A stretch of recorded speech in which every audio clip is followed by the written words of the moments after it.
It looks like heaven's over us.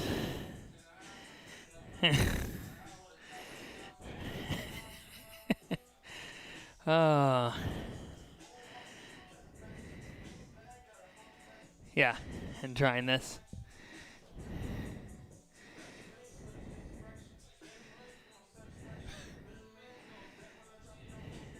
Yeah, that's a good defensive posture.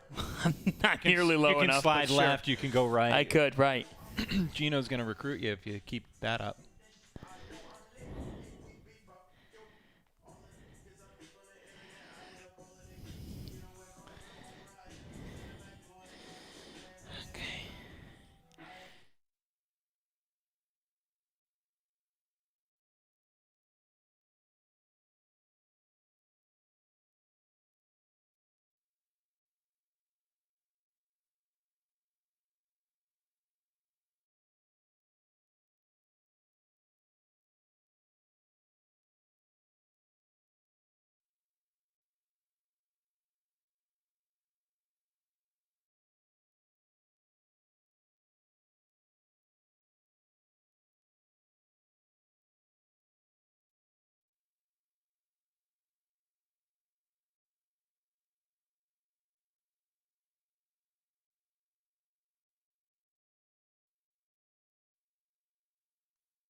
You are watching the Big East softball tournament, presented by Jeep. Elimination game number 1 pits the top 2 seeds in this tournament together. The 3-time defending champion DePaul Blue Demons fighting for their lives against the number 2 seeded Villanova Wildcats. How have we gotten here? Well, off shockers. How about the Butler Bulldogs? Coming up with the Game 1 win behind Carly Ricketts. John Fanta, Adam Giardino with you from Stores. Let's look back at where we've gone thus far. Well, this was the first run of the game, and DePaul raced out to a 1-0 lead in the bottom of the first inning. 3 batters in, and things were looking nice and rosy for the Blue Demons. And yet there's Christina Candotti. She ties it up, and with the game tied, why not some more Ricketts? She can throw it. She can also swing it. She goes oppo and gives Butler a 2-1 lead. At that juncture, John, it seemed as if this was going to be a nip and tuck affair, and Butler would still have its hands full. But that was not the case, because in the 6th inning, Butler's offense came to life. Maddie Christensen drilling her first home run of the season. A 3-run shot to blow it open, and before that, before the long ball, came the small ball from the Bulldogs. Not 1, but 2. Squeeze plays at the plate.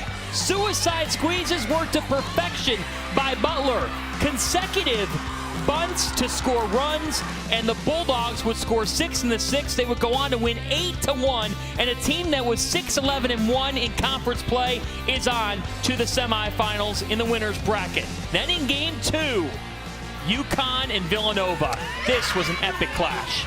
It was a mix and match affair for the UConn Huskies pitching staff, and it was anything but for, there you go. I mean, Paige Rao was outstanding. In this moment, Villanova thought they had gotten out of the inning. 3rd inning, line drive to the left side, but you're going to see no catch, and so the inning continued. So still with 2 outs. And Jonna Sandin, the Big East Freshman of the Year, a clutch 2-out RBI base knock to get the Huskies on the board. And from Sandin, she give way to Sammy Barnett, who just dribbled one back up the middle. A 2-run single. It was 3-0 Huskies, but Villanova would respond. Angela Giampaolo, a 2-run base hit in the 4th. Villanova tied this game at 3 apiece, but in the 7th, up the alley in right center for Devin Casaza. A run-scoring double with 2 outs to bring in Barnett, and Connecticut, all smiles. UConn in the winner's bracket. They'll take on Butler tomorrow, noon Eastern time on FS2, which leads us into this game, and our first pitch is a ball outside, as Villanova will be the home team in this elimination game against the 3-time defending champion DePaul Blue Demons. Villanova the away team, DePaul the home team, and the reigning champs with their backs against the wall against the team that everyone thought was the biggest opposition to them, Villanova. Yeah, this is a Villanova team that coming in, if you figure, all right, we're going to get our best from Paige Rao on the mound in the circle, you're liking your chances, but they fell, and DePaul had lost just 1 of its 14 games in the Big East this year. They're thinking there's no way we come out with a loss in the very first game of this tournament, but here we are. Well, Paige Rao walked all 4 times. She appeared in the first game of the day for Villanova, and she starts this game with a walk. As again, the Wildcats are the visiting team, so they hit first. And this gives way to Angela Giampaolo. Going up against Krista Dahlgren, who we saw in game 1 for the Blue Demons earlier today, came on in the relief role, but she struggled. She did, but, I think for DePaul, that's hammered through the left side in the infield, and the Wildcats have come out full steam ahead. Back-to-back base runners against Dahlgren. Just going to say DePaul's coming in a little more well-rested. Villanova, when they take over, you've got Paige Rao, who's going to be pitching. She had just thrown 6 innings less than an hour ago. But for DePaul, it can cut both ways, right? Villanova could be a little tired. Instead, it seems they're the one that are locked in immediately. This is Allie Jones, the catcher for the Wildcats. And that's the interesting dynamic. I'll be interested to see what Maria Trivalpiece, our reporter, says about, would you rather wait a couple hours, Jones fouls this off, or get right back to the diamond and play? I don't know, the way Maria was describing all the food that she was planning on eating between games, if she was in that situation, I'm signing up for that. She had all designs on a nice meal, fueling back up, a little rest. That's outside. Krista Dahlgren pitched 2 1/3 in game 1 earlier today, gave up 4 earned on 8 hits, 6 runs total. She did not have success against the Butler lineup. And this is really interesting that these two are meeting. Is this a bouncing ball to short? Only play is at first, and it's made for out number 1. Good as a sacrifice right there for Allie Jones. Obviously full swinging ball with a whole lot of English off the end of the bat, but for Villanova, it's a productive out. Runners are at second and third. And now all of a sudden, Kern with an opportunity here, base hit. And Villanova jumps out to a quick 2-run lead. These two teams have unfinished business, Adam. When DePaul went to Villanova back in April, on April 10th, DePaul dropped the series opener to the Cats 2-0. Paige Rao shut them down. But then in game 2, DePaul came back and won 3-2 to even up the series. Kern went around, and it's 1-1. But in game 3, Sunday, April 11th, weather forced the game to be called off. But in the second inning, Paige Rao came up for Villanova with the bases loaded in a tie game. And Villanova felt like, hey, this is our time to show DePaul, the class of this conference, that we've arrived. Well, now they have to do it with their backs against the wall. Both these teams in an unexpected elimination game for both on just the first day of this championship. Yeah, I think most people would have expected this to be the matchup, our first matchup tomorrow, where the winner would move on to Saturday's championship round. Instead, somebody's going home tonight. 2-2 count on Megan Kern. In the air, left center. Catch made, tagging at third, and coming in to get Villanova on the board is Rao. Megan Kern with the RBI sac fly to center. Paige Rao scores, and the Wildcats strike first. Angela Scalziti with the catch in center field, and she was lined up, sized up, ready to go. The ball leaves her hand pretty well as she's trying to get Rao out at the plate.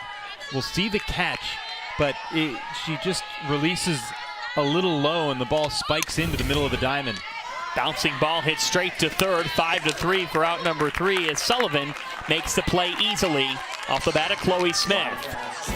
But not before Villanova sets the tone in this win or go home showdown between the top 2 teams in the Big East throughout the regular season.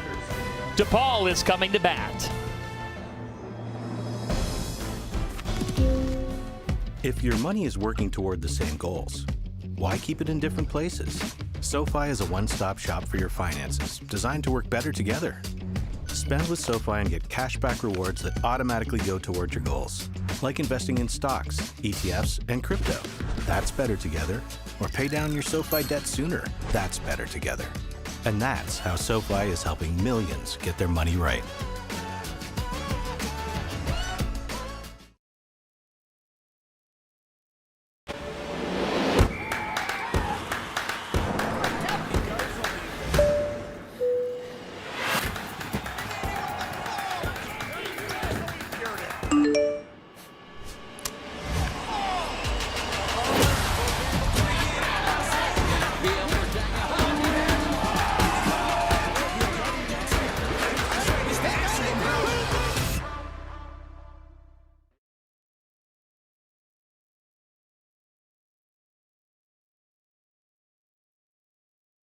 What is a Villanovan? In 30 seconds?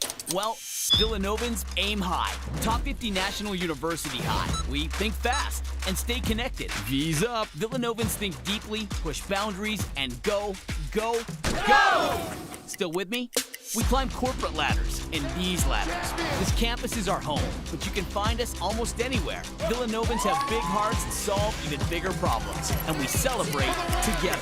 Ignite change, go Nova. Angela Scalziti will lead off for the DePaul Blue Demons here in the bottom of the first. Villanova out to a 1-0 lead.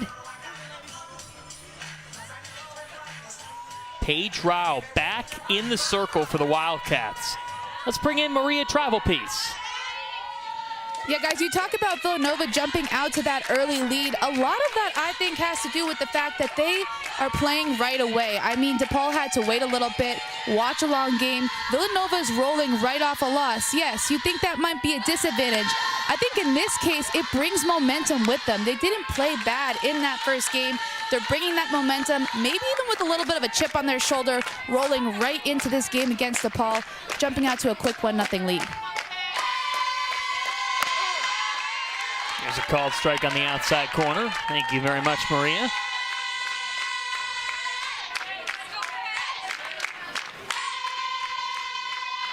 Paige Rao throwing 6 innings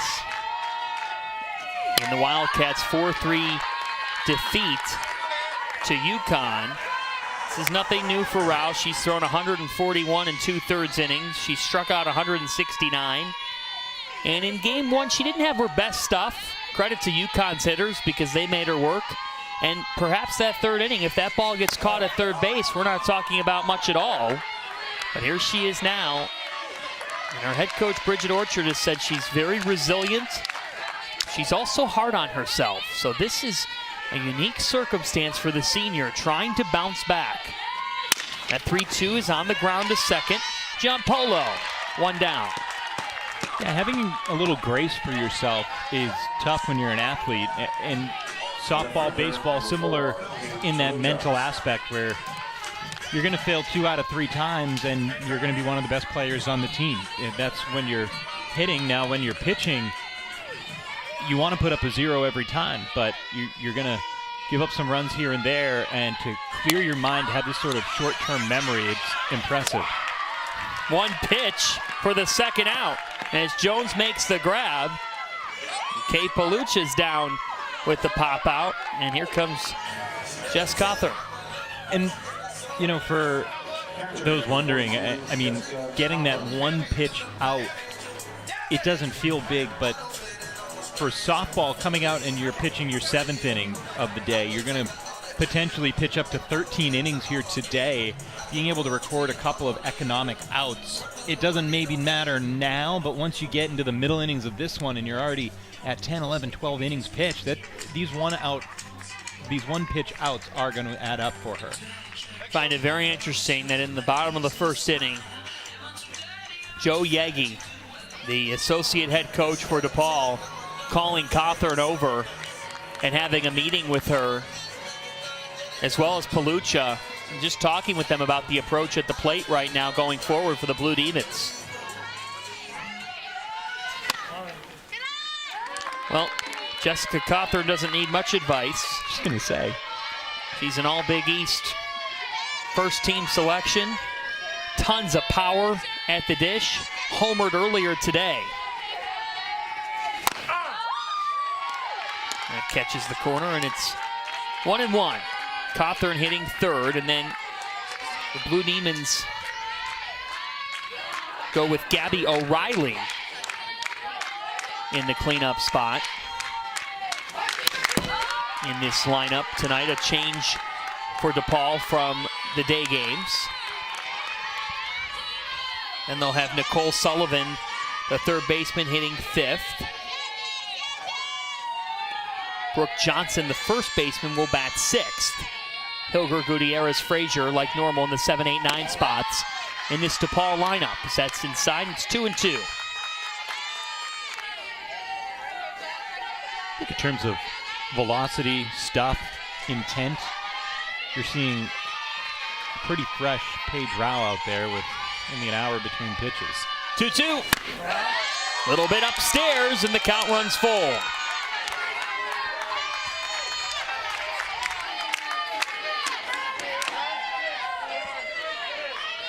Villanova striking in the top half of the first. RBI sac fly as that one's fouled off. And we'll do it again. Megan Kern scoring Paige Rao with the fly to center after the first two Cats reached. And you give credit to Dahlgren because that could have gotten worse. And instead it's just 1-0. Right now we're watching power pitching versus power hitting. Yeah, there's no doubt that Cawthorn is swinging up there with the purpose that she had in game one. She delivered that first inning home run, and she singled in the 5th inning as well. But just too much Carly Ricketts in game one for Butler. That one's drilled, and Jessica Cawthorn is spraying the ball all over the place right now. And that was the changeup dropped in, as Paige Rao has so many different weapons that she can go to, and Cawthorn had to fight it off. That one's fouled off. And that's 20 miles an hour difference. 45 on the previous pitch, 65 miles an hour on that offering. And then to make matters worse, you foul it off of yourself.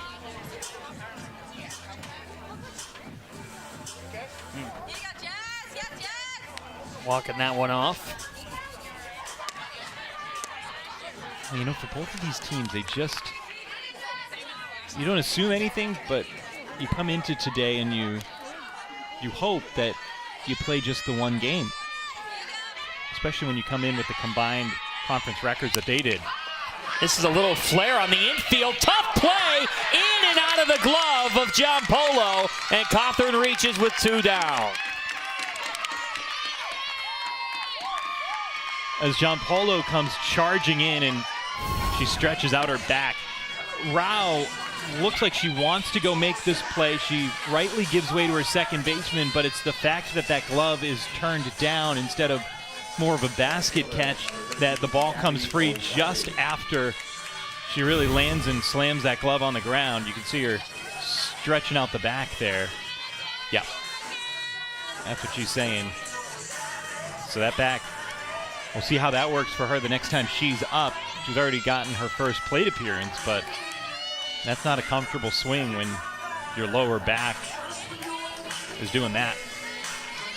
So here's Gabby O'Reilly in the cleanup spot for DePaul. Junior takes a strike on the inside corner. An All-Big East second team selection in 2019. She hit .328. Which is .246 this season for the Blue Demons. This time she lines one into left center. And DePaul has back-to-back base runners with 2 outs here in the bottom of the first. Cautious base running for DePaul. Cawthorn doesn't have the world of speed at her disposal, so she goes station to station with the play in front of her. Doesn't want to try first to third. Strong piece delivered here. Just a rope out to left field. And a conference at the mound for Villanova, going over what they want to do defensively here. But between all the hits that UConn accumulated off of her over 6 innings, and now a pair of base hits here in this bottom of the first, Rao has been touched a bit today. She has been, and that's partially due to the fact these teams have seen her so much. She's the top pitcher, player in the Big East. There's pressure that comes with that. But it's also having to do with UConn's offense has been solid. They just have struggled to have the clutch hitting, and today the Huskies got enough of it. This DePaul team has no trouble putting up runs, and I just think it goes back to what you said. You can already feel it here in the first inning. These two teams own a combined record in Big East play of 28-3. Smashed to third. It stayed fair. Everybody is safe. And now Chloe Smith is wincing in pain. She made so many sensational plays in the tough loss to UConn just hours ago. And now Smith, this Villanova infield, which has been pretty good, in some trouble. It looked to be her right calf is what the initial, so as she dove for it, it was her right knee that dug into the dirt, surface of the infield, and I think that's what came up bothering her. So your second baseman grabbing at her lower back, your third baseman now stretching out her right calf, and Villanova's, they've got a 1-0 lead, but it sure doesn't feel like it at the moment with the bases loaded and 2 down. 2 infield singles and a little flare that made it out to left, and the bases are juiced for Brooke Johnson, who takes a ball inside. And it's worth noting that there is a pinch runner in with Erin Hawker taking over. She's the lead runner for Cawthorn, the catcher. You get a whole lot more speed. We saw Hawker take over as a pinch runner for DePaul in Game 1, replaced Cawthorn on the bases in the 5th inning. 2-0.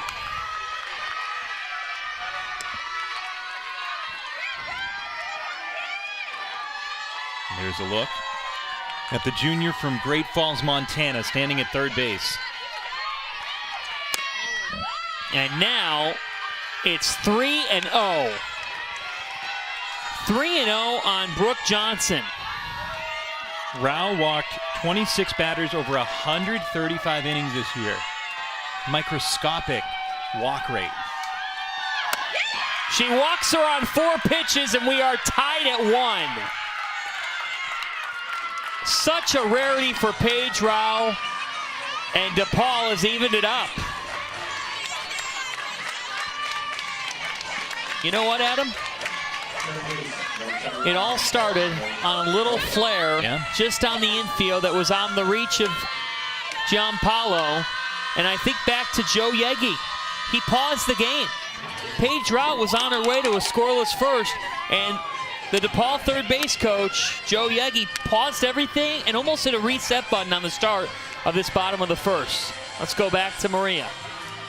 Yeah, guys, Joe Yegi talked to the batters at the players when he was called the conference at third base, but then Coach Tracy Audick-Zins also was talking to the hitters on deck, just telling them, Paige is a power pitcher. You just have to be able to make contact. When you make contact, good things will happen. You see that playing out right here with the bases loaded now and pushing a run across on the board. Well, if you're Villanova, you've got to assure yourself that this doesn't grow any bigger. For the sake that you want to go into the second inning still tied, but for the confidence of your starter. She's thrown 5 balls in a row. Skylar Hilger, the freshman, is the number 7 hitter in this lineup. And she's got quickness. That's why Villanova's corners are getting in. A slap hitter, and now it's 2-0. 6 straight balls from Paige Rao. You will never see this happen. But here we are.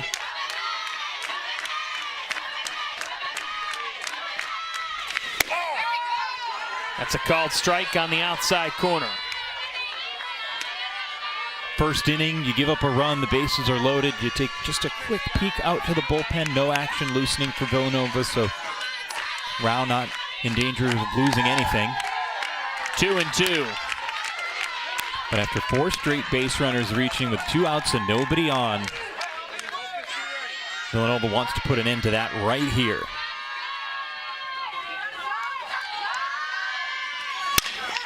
This one slap foul. It stays at 2-2.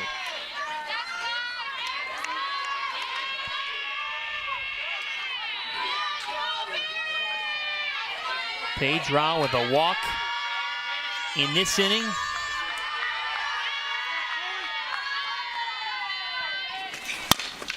Let's foul him off again. 3 walks earlier against UConn. 4 walks for a pitcher who entered the Big East tournament, having given out just 26 free passes. in 25 appearances. Bouncer right back to Rao. We stay even at 1. That's a big out for the Big East Pitcher of the Year. Well, DePaul, they load the bases, they do get the 1 run, and they tie it up. We've got a good one. One team season ends right here, right now.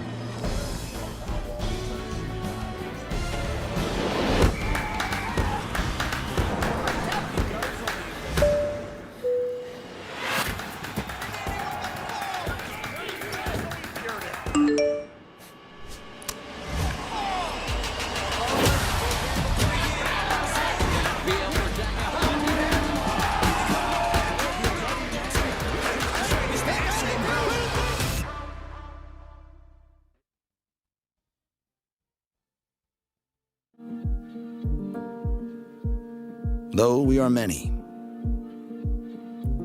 we are part of something. A force. Bigger than all of us. Our distinct fingerprints collectively shaping and forever changing what makes UCONN, UCONN. Forever making our mark. Forever making UCONN a part of us. Here, we do what others don't. Dream what others won't. Driven to leap forward, determined to always give back. Here, we work where giants have played, where the connection of work and ethic is made. A diverse community possessed with a passion To know and grow and go and show the world we are prepared to change it. Here, we ask what must be done, for in doing we learn and earn success. And you can get there from here. DePaul University. Here, we do. No, this isn't pre-tape footage. That's the real thing. The hill beyond Burrell Family Field. Beautiful stores, Connecticut. A sun-drenched evening here in Connecticut. Burrell Family Field, a brand spanking new facility hosting the Big East softball tournament. In this tournament's return to a double elimination format, and we have the first winner-go-home game between the top 2 seeds, Villanova and DePaul. Top of the second, it's 1 apiece. And look, John, this obviously the way things have shaken out, I think this should reinforce for the Big East that the right decision is made. And that's not to say that, you know, UConn and Butler didn't deserve to advance and get the rest of the evening off, but I think you should give your top 2 seeds an opportunity to fight their way back. You have to be perfect from here on out. These 2 teams, they lose 1 more, they're done. But just to give that hope, that chance of redemption, going perfect the rest of the way here, that's high drama.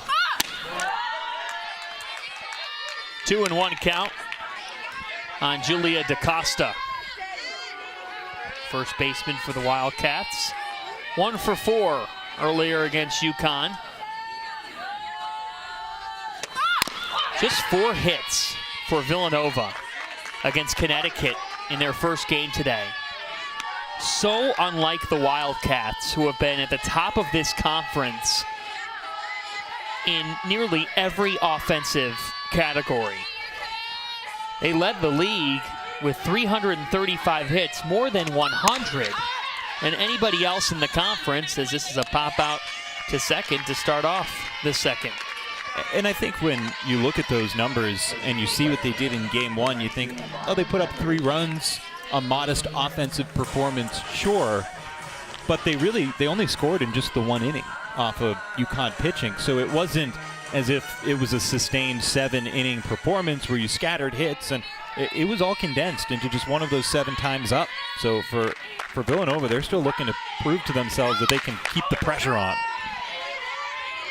Ryan Henry goes foul. The junior at .316 on the season was in the number 5 slot in the lineup in game 1. She struck out twice, though, against UConn. She did have a hit, but now she finds herself in the 7th slot. But that's just part of Bridget Orchard. Maria Trivalpiece was explaining she'll move players around. And when you have a lineup that's been this potent, you can do that. But they're trying to find the right combination here. 1-1. And Henry can be just as inspiring from the 7-hole as she can from the 3-hole or the 6 or the wherever you're going to put her. She's such a high-energy player. She greeted the nation when she read her lineups before their first matchup of the day. So that's just the type of spark that she is. She walked in game 1 later in that game when Villanova needed some runs, and she was fired up. She was on the bases just trying to get her teammates and her dugout going. Check swing. Henry went around for the second out.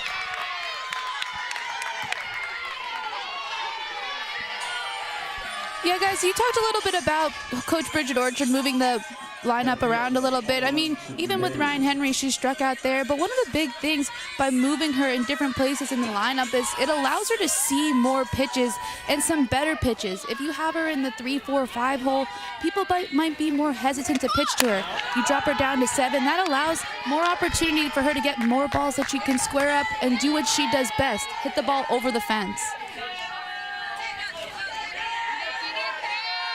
That's why Ryan Henry's been at the top of the Big East in home runs with 12 this season. But with 2 down now, here's Sydney Hayes off the end of the bat, and it's 1-1. Well, Krista Dahlgren, in her regular season start against this Villanova lineup, went 6 innings, gave up 2 earned. She struck out 3. She's not a high strikeout pitcher. She did walk 4. 8 groundouts to 5 flyouts. Pretty par for the course. 10 base runners over those 6 innings, so the 4 walks, 6 hits. She certainly had a lot of danger threatening her. This is right back to her. Dahlgren, after a hit her glove initially, she recovers for a 1-2-3 second inning. Krista Dahlgren, the seasoned vet in the circle, the senior, puts up a 0. We'll see if DePaul's offense can get something sparked. Middle of the second. If your money is working toward the same goals, why keep it in different places? SoFi is a one-stop shop for your finances, designed to work better together. Spend with SoFi and get cashback rewards that automatically go toward your goals, like investing in stocks, ETFs, and crypto. That's better together. Or pay down your SoFi debt sooner. That's better together. And that's how SoFi is helping millions get their money right.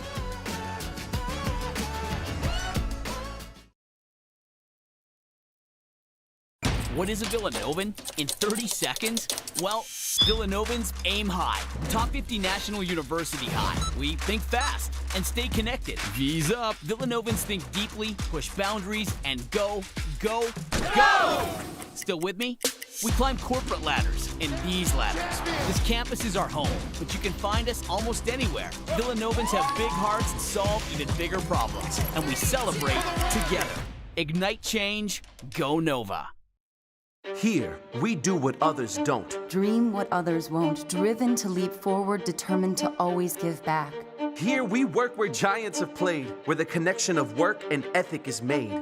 A diverse community possessed with a passion To know and grow and go and show the world we are prepared to change it. Here, we ask what must be done, for in doing we learn and earn success. and you can get there from here. DePaul University.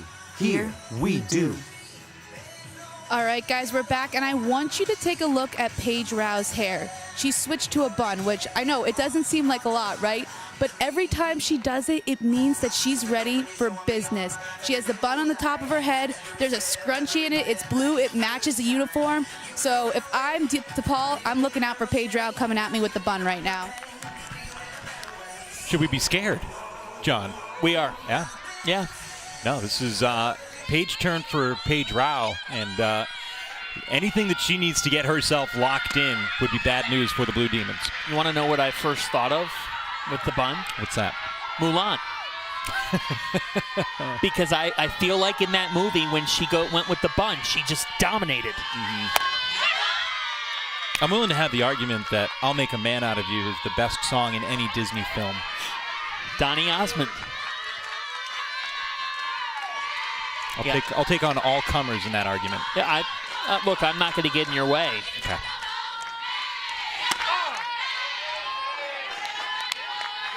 We have a submission of Dwayne "The Rock" Johnson of You're Welcome in Moana. I guess if he's there in person and we're having this conversation, I'm going to go with whatever The Rock says. Sure. Yeah. We've had a lot of WWE references this afternoon into the night. Scott Hall, he's not in a winner-go-home game, so he doesn't face The Undertaker tonight. No, he was taking in the previous... Did you get the joke? I'm sorry. I did, but... My mind was elsewhere. You didn't like it? Okay, all right, that's fine.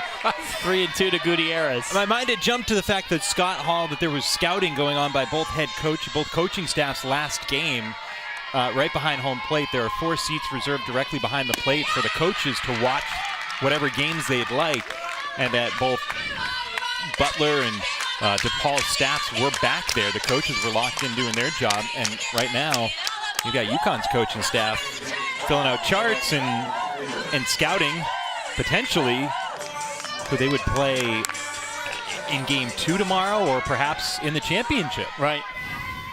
Here's Grace Frazier, the number 9 hitter for DePaul, after Gutierrez gets it started with a walk. Perfectly placed bunt to move Gutierrez over. Grace Frazier does her job with the sacrifice. I'm still kicking myself over moving past your joke. It was, yeah, I mean, it was right on. Yeah, and I just jumped the shark, so to speak. You did. All right. That's okay. It's only the 2nd inning, and we're only 7 hours into this marathon. This is a little flare out to left center, a diving catch by Hayes. What a play by Sidney Hayes. You better believe if you're a center fielder and you're diving after this, that you better be sure you're about to make that catch, because Grace Frazier, she's got some speed. She's probably ending up at third base if this gets past you. But you take the aggressive route, you go straight to the ball. Not only do you prevent a run from scoring, you recorded the out. Incredible stuff there in center field. You're right. If that ball gets down for Scalziti, oh boy, she's at third. Yeah, it was Scalziti. Frazier already in the mix, so Scalziti, yeah, she's at least at third base with that speed. Palucha fouls this one off, and it's 0-2. So that keeps Gutierrez at second. And now Paige Rao, bunt and all, means business. Her defense does. One's downstairs, and it's 1-2.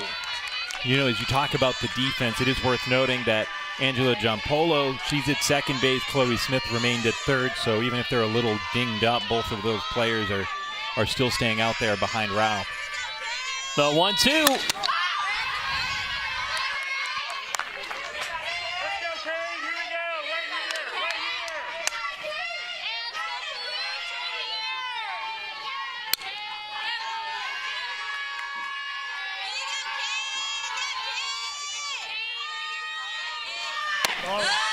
That's inside. Palucha laying off. Villanova's bullpen is active. Wildcats have Sarah Kennedy and Denisa Amarias warming up. Amarias we have yet to see in this tournament. Here's a little bloop shot, and the catch made by Giampolo for out number 3. So DePaul leaves Gutierrez stranded at second. We've played 2. All square between the Wildcats and Blue Demons in an elimination game.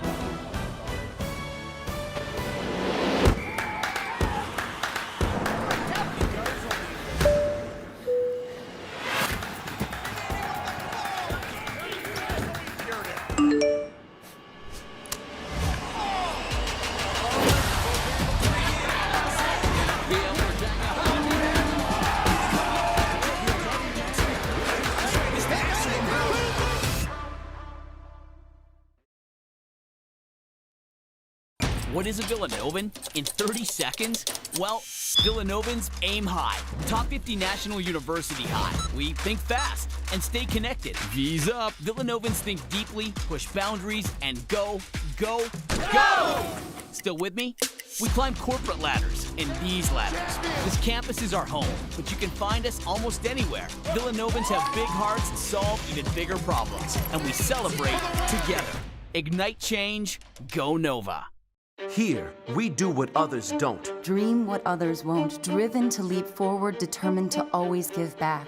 Here, we work where giants have played, where the connection of work and ethic is made. A diverse community possessed with a passion To know and grow and go and show the world we are prepared to change it. Here, we ask what must be done, for in doing we learn and earn success. and you can get there from here. DePaul University, here we do.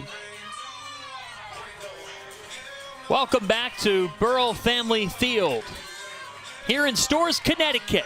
First-time host of the Big East Softball Tournament presented by Jeep.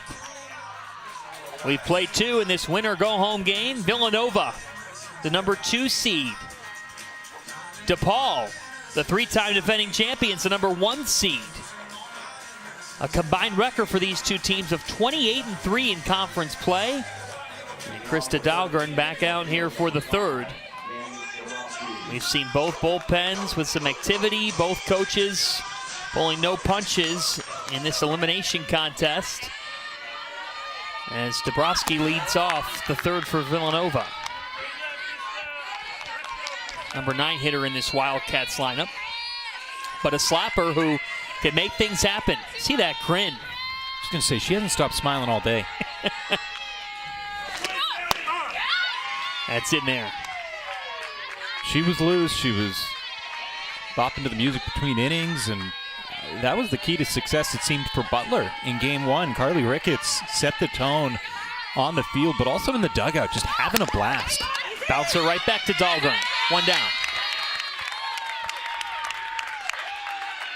Frankly, at times it seemed in the second game where UConn knocked off Villanova that it felt like UConn was the more energized team in the dugout and really staying locked in. So I think that for both of these teams, that could hold the key in these close games.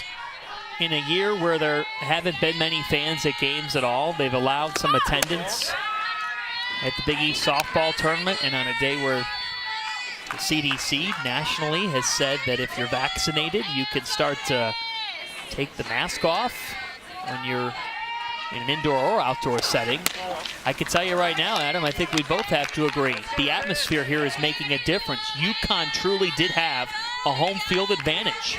Yeah, when good things were happening, their players were on the top step of the dugout, and a lot of them were turning around to their parents up in the crowd and engaging with the fans.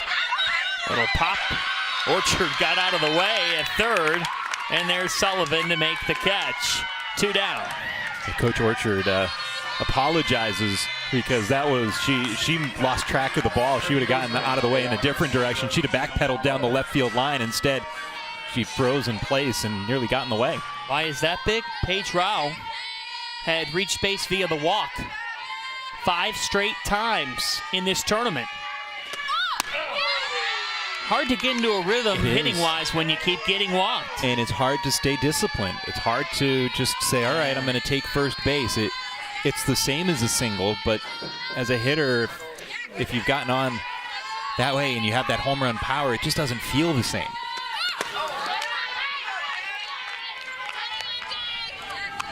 Giampolo singled in the first. Let's see how her back looks here. That was something that she was still stretching out in the bottom of the second. She waves at that one. It's 1-2. Giampolo had the 2-run, 2-out single in the 4th inning against UConn in the Cats' first game today. That tied the game up at 3, and it stayed there until the 7th, when Devin Casaza delivered in the clutch for the Huskies right up the right center alley. Our biggest taste of drama in this tournament thus far. Yeah, it was just a perfectly placed ball. If that goes to left center, it doesn't give Sammy Barnett as great a chance to come all the way around to score. Strike 3 called. Krista Dahlgren mows the Wildcats down in order. Dahlgren is dealing Villanova and DePaul even at 1 in this win or go home Big East tournament game. You're watching the Big East Digital Network, sponsored by SoFi. If your money is working toward the same goals, why keep it in different places? SoFi is a one-stop shop for your finances, designed to work better together. Spend with SoFi and get cashback rewards that automatically go toward your goals, like investing in stocks, ETFs, and crypto. That's better together. Or pay down your SoFi debt sooner. That's better together. And that's how SoFi is helping millions get their money right.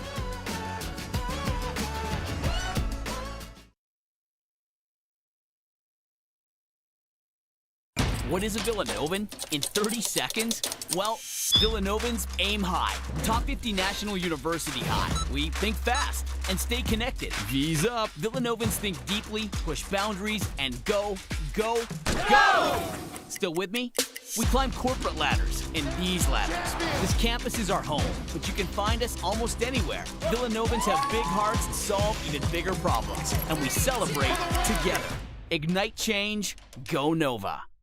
Here, we do what others don't. Dream what others won't, driven to leap forward, determined to always give back. Here, we work where giants have played, where the connection of work and ethic is made. A diverse community possessed with a passion To know and grow and go and show the world we are prepared to change it. Here, we ask what must be done, for in doing we learn and earn success. and you can get there from here. DePaul University. Here, we do. Back here on the beautiful campus of UCONN. This sign has seen a lot of the class of 2021 posing in front of it. And welcome to our broadcast booth, everybody. I'm John Fanza. He is Adam Giardino. Here at Burrow Family Field, we've seen plenty of drama. A 1-1 game between Villanova and DePaul, Adam. And this is an elimination game. The unexpected has become reality. Yeah, 1 versus 2 in the elimination game. And if you're Villanova, this is who you want in the circle, absolutely. Taking over, or at least trying to, getting into a rhythm after posting a scoreless second inning. Jessica Cawthorn homered earlier today for DePaul. That was the only taste of offense the Blue Demons had. An 8-1 loss to a Butler team, folks, that up until last weekend was not expected to be playing postseason softball. It was Creighton who was expected to be the 4th team in the Big East tournament. But the Blue Jays, due to a COVID-19 outbreak, not in it, as Jessica Cawthorn rips a single to left. And Cawthorn has her 2nd single of this game. A little more authoritative than her first, which was a flare to the second baseman where a diving catch was not able to be secured on the infield. This, no questioning that shot quickly through the hole on the left side. Cawthorn is aboard. You know, coming out of the break, it almost felt like you were in the know with UConn. That sign, the graduates taking a lot of photos there. Normally it's just the Jonathan statue outside of Gamble Pavilion. That's the graduation picture hotspot. And with that sign now out at the front entrance of the university's campus, kind of splitting up some of the pictures. We were making the kids go to 2 different spots to take the traditional graduation cap and gown photo. Versatility. Yes. Adam Giardino, a Connecticut alum, class of 2011. Happy 10-year reunion, partner. Appreciate that. Said that a little too excitedly for my taste.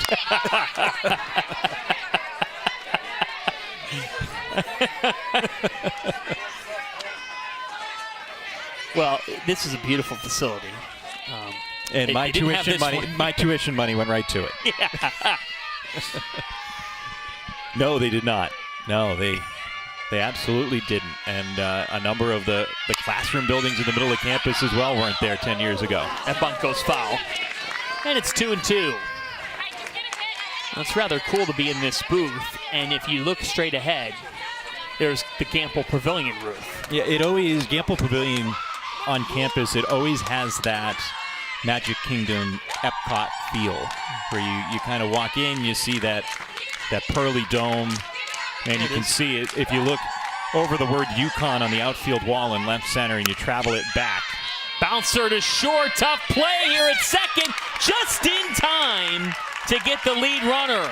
Megan Kern just basically handed the ball to Angela Giampaolo to get the out at second. I don't even know if the exchange officially happened or between the two of them, they just smothered the bag at second.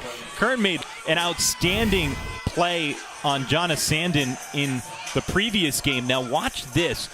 She traps it and then just slaps the glove on the bag. So never even hands it off, just eventually crawled her way there. The ball took her there and got the job done, however it mattered.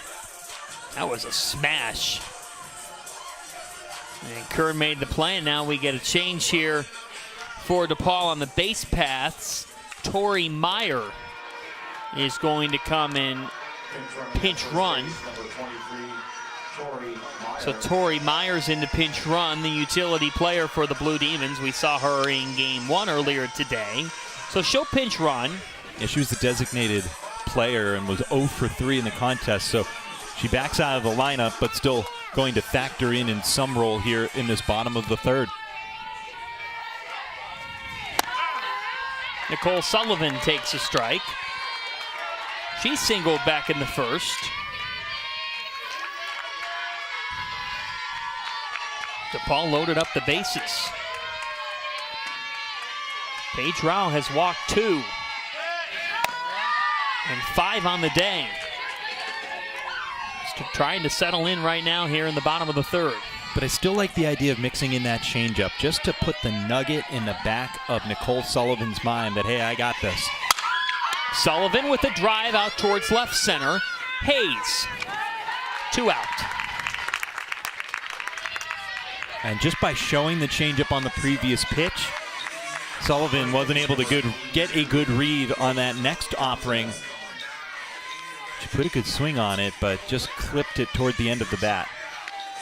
How about all the smiles of the Wildcats? I'm telling you, that's what we saw at the bottom of the lineup with Danny Dabrowski, and I just get the sense, the vibe that Villanova is playing with a little more reckless abandon. They're not playing tight, which was one of the words we used to describe DePaul in the first game of the day against Butler. It just looked like they had such high expectations. They have such high expectations, and once things weren't going their way over the first few innings, they let it get to them. Johnson cuts through that one. It's 0-2. Look, you're 3-time reigning Big East champs. You won in 17, 18, and 19. You've got a stacked senior and fifth-year senior class that has returned with one goal in mind. This ball's hit out to right field. At the wall, it's caught by Seitz. Johnson with a long flyout to end the third. We stay tied at 1 in Stores. It's win or go home. DePaul and Villanova. If your money is working toward the same goals, why keep it in different places? SoFi is a one-stop shop for your finances, designed to work better together. Spend with SoFi and get cashback rewards that automatically go toward your goals, like investing in stocks, ETFs, and crypto. That's better together. Or pay down your SoFi debt sooner. That's better together. And that's how SoFi is helping millions get their money right.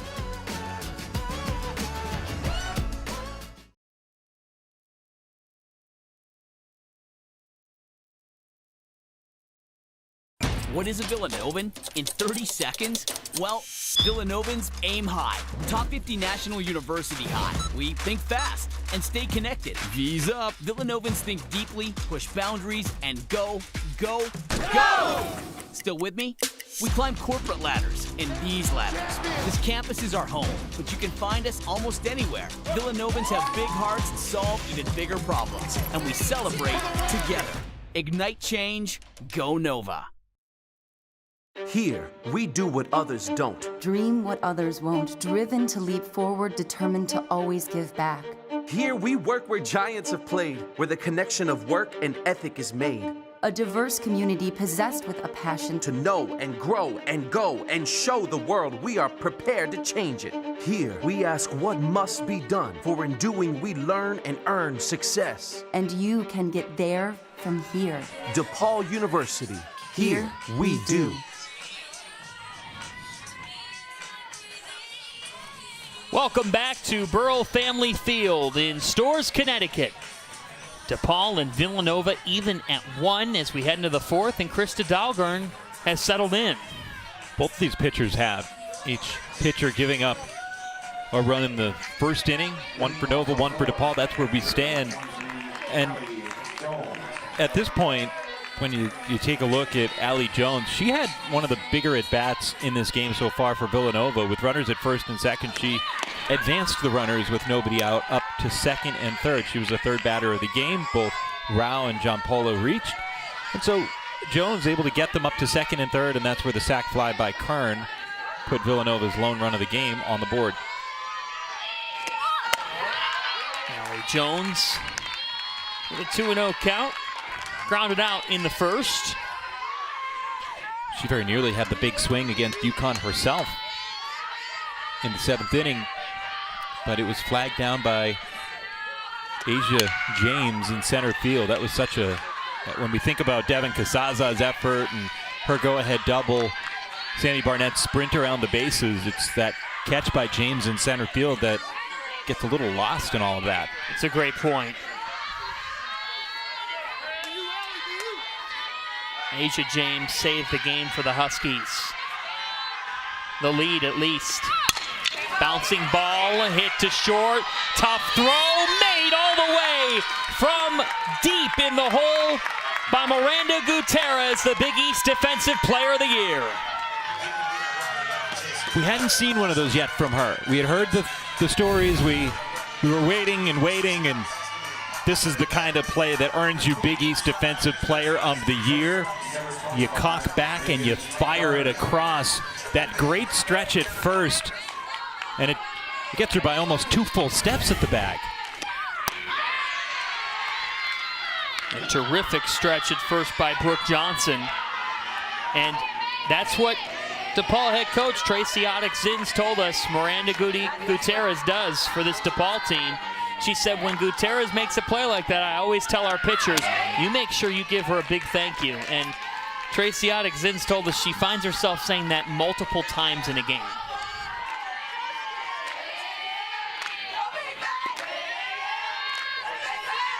The 1-1.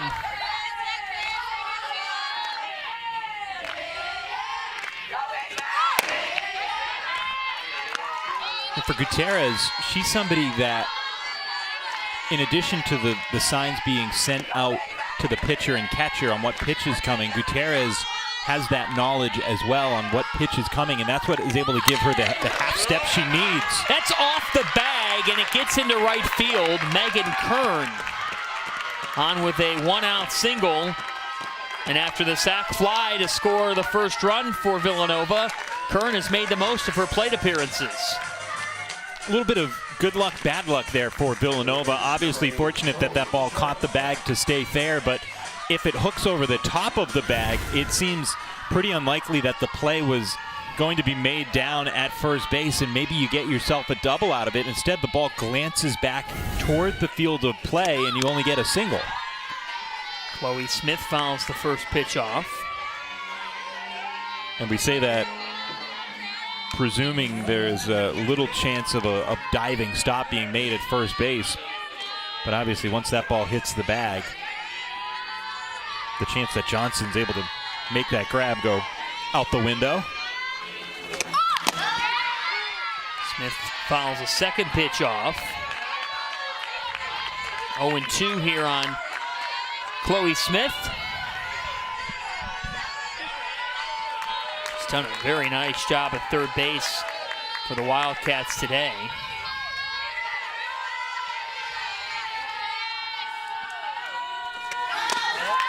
Takes the ball down and away. I actually find it interesting that Chloe Smith did not land an All Big East selection.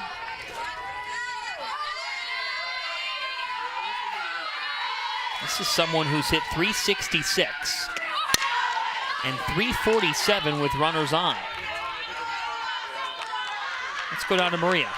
Chloe Smith moved up a little bit in the box in this at-bat to get some of Dahlgarn's breaking pitches. Dahlgarn throws that low stuff, a lot of it off speed. Smith moved up in the box to try to catch it before it breaks and be able to hit that slower stuff before it falls off the table. 1-2. And it hit her. Oh, Chloe Smith debating things now. Chloe Smith is saying, I swear that hit me, and I think she's got a case. Yeah. It did hit her. I think that got inside and just enough. Now they're saying that it actually got a piece of the bat and is going to be foul tip caught to end the at-bat. All right, here's a look. It grazed her leg. It grazed her leg. Yeah. And they were sending her back to the dugout, so that would certainly not be the correct call. We'll listen here to see if we can hear it.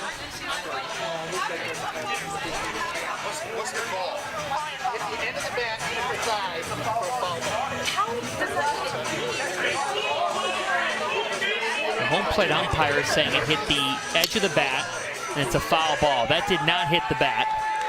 The home plate umpire got the call wrong. Right, if we're confident that the ball grazed her leg because we saw the dirt come off, but it was several inches below the bat. The bat was nowhere near the ball, so if you heard something, if you're the home plate umpire, that's just a flat-out missed call by the home plate umpire. And on a day where missed calls have ended up playing a role, Villanova earlier today with that controversial call at third base. We thought the ball might have gotten caught, but in the third inning, UConn struck for 3 runs. Here's the 2-2. Waved at and missed. Smith is down on strikes, and instead of potentially taking first base, there's 2 outs. First and second with 1 away, and bringing up DaCosta. That's it's a big change in scenario here.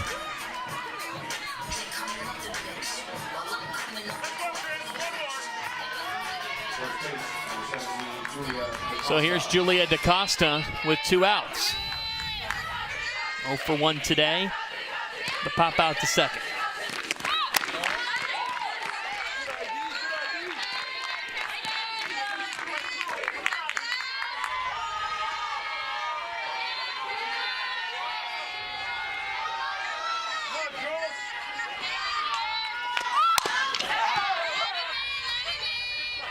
An opportunity here for Villanova to just be a little tougher mentally, where, yes, there have been a call in this game, a call in the last game.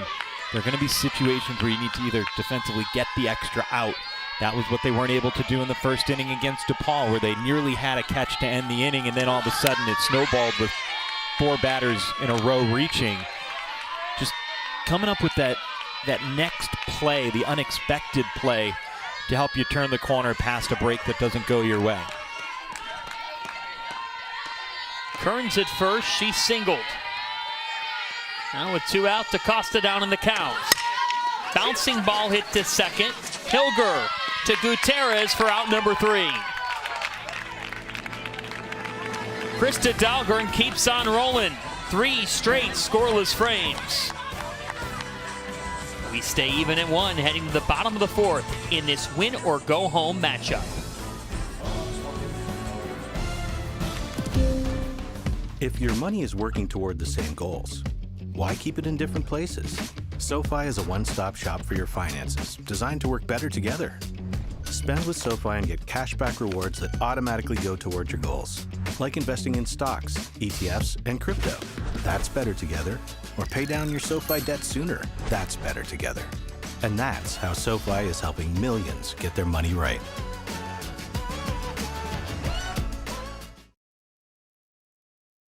What is a Villanovan in 30 seconds?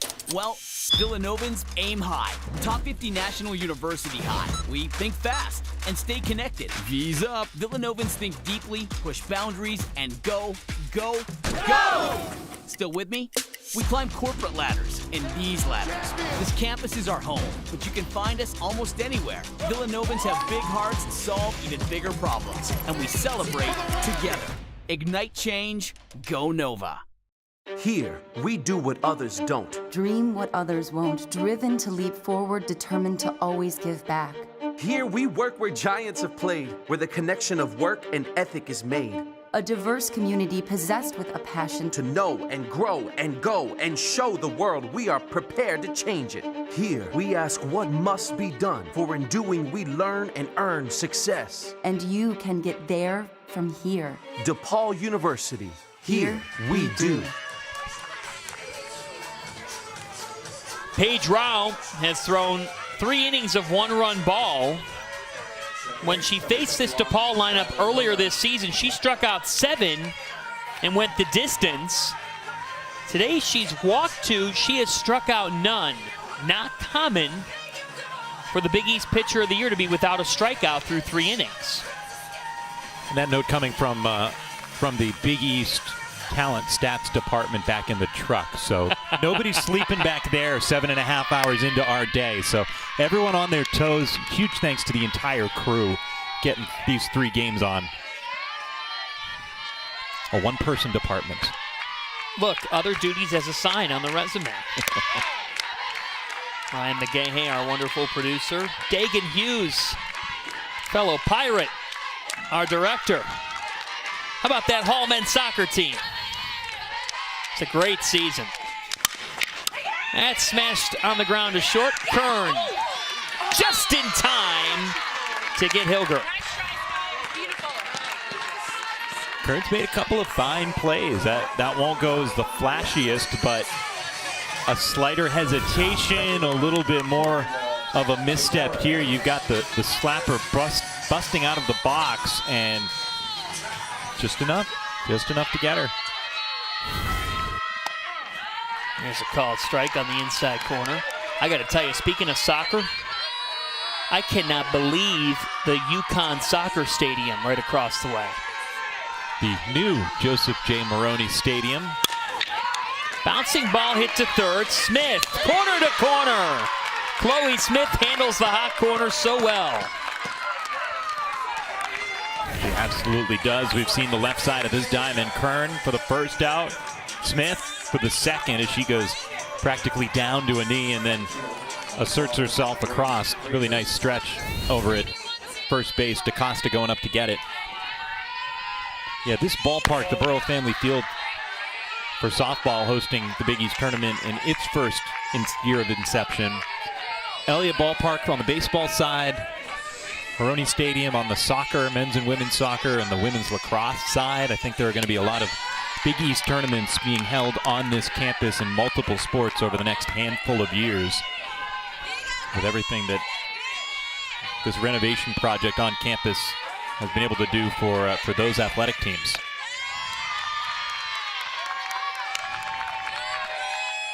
What was the thing is, yesterday we got a nice tour of the RZA Performance Center, which is the facility that houses the women's lacrosse, women's soccer, softball, men's soccer, and baseball teams. What was the most impressive part about that facility? Everything. The indoor cages were really impressive. You know, that a softball or baseball player can come in at any time and start working on their game. It's 3-1 on Grace Frazier, now full. And I would say just the press box for soccer is cavernous. I cannot believe how big it is. It would fit for some football teams. Really remarkable. And what that does for UConn soccer, Coach Rodriguez and her women's team made the Big East tournament, had a really good year. They're on the rise. We'll see what the men's program does. And then the Adirondack chairs on the hilltop that you had me sit in at Elliott. For the baseball facility, yeah. That's waved at and missed. Paige Rao, her first strikeout, and it caps off the 4th inning. Win or go home, folks, and it's living up to the hype. Top 2 in Big East softball. All squared at 1 as we head to the 5th.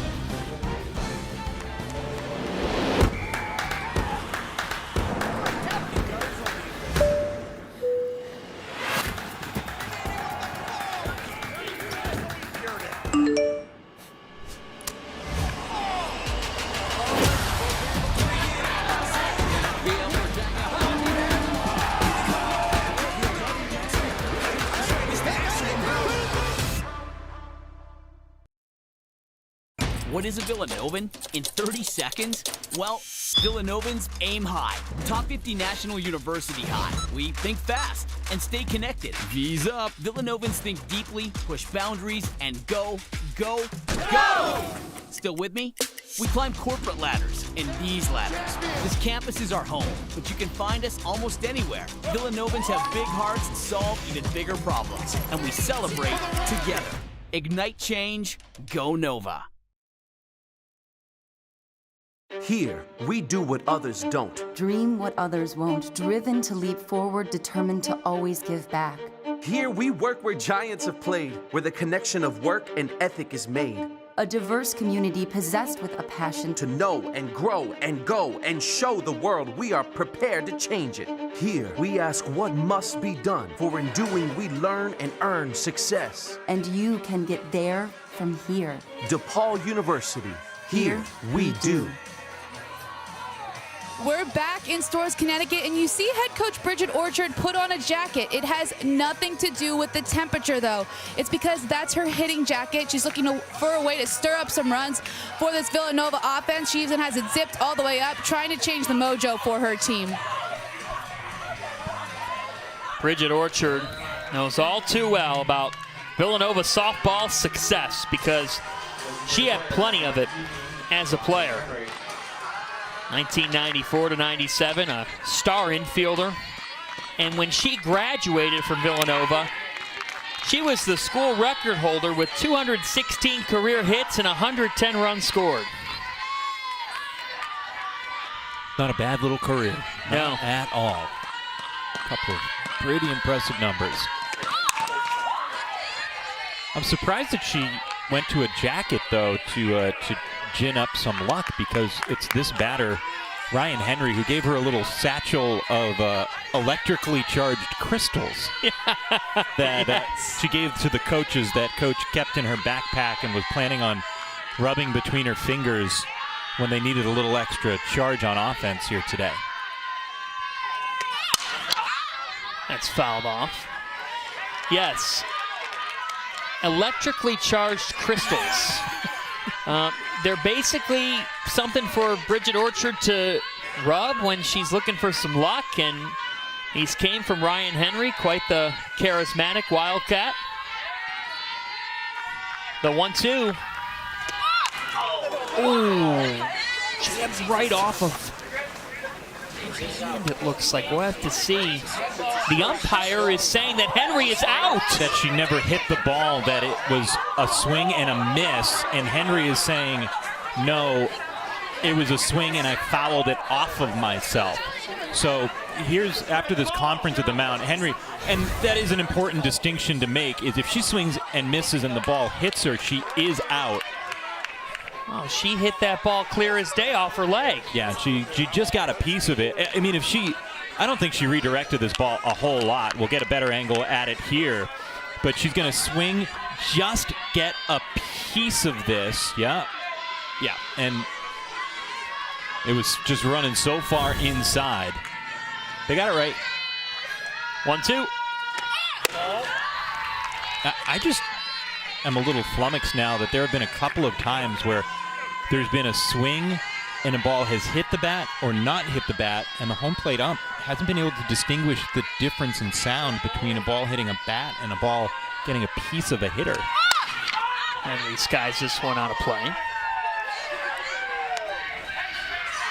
Ryan Henry, she does it all. She loves to ski, hike. She's a big traveler in normal times. Podcast host. Movie buff. Yeah, she has her own podcast, which you listen to. It did. I did. The teaser was, yes, my mic did accidentally catch on fire, so how could you not? How many stars do you give it? You're only allowed to give it 5, and so I'm giving it 5. Oh, wait a minute. Is that you're only allowed to give it 5 stars? Yeah, it's at least on the particular okay. Apple I'm sure it is. podcast. Yeah, it's a 5 out of 5. That ball is absolutely crushed, but that one is well foul. It's Talking in Zigzags with Ryan Henry is the name of it. And yeah, the tease for the most recent episode is, yes, it's been a while. She hadn't posted an episode in a long time. Yes, it's been a while. Yes, I did light my microphone on fire by accident. And yes, I'm back. The payoff is in the air to right center. Scalzini grabs it.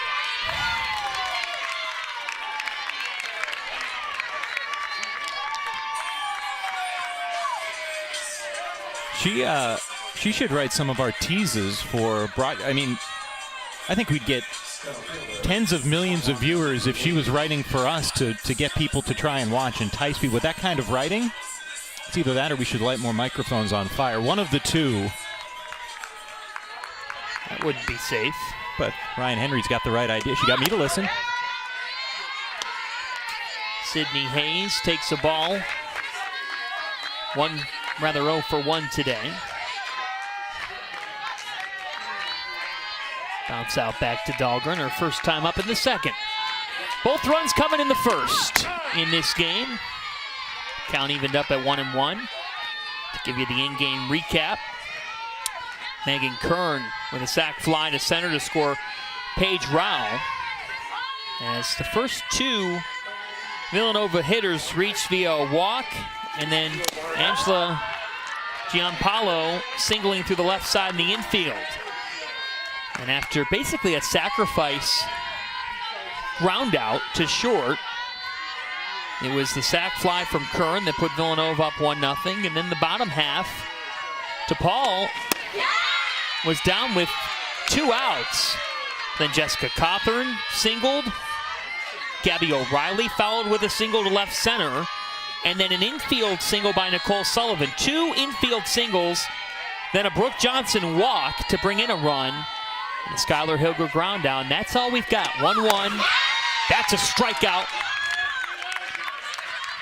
As Krista Dahlgren just keeps on rolling here. She has been a machine. That's her 5th strikeout. The first 2 batters of the game reach, and then besides that, like you said, I mean, the only run coming home on that sac fly. Otherwise, this has been a true gem. After 1 full inning with both teams scoring a run and both teams threatening for a lot more than just the 1 run, you figured that we'd be a lot different place in the 5th inning than tied still 1 apiece. A 2-out single for Danny Dabrowski, and the Wildcats are in business. I bet she's going to be smiling. She is. Go figure.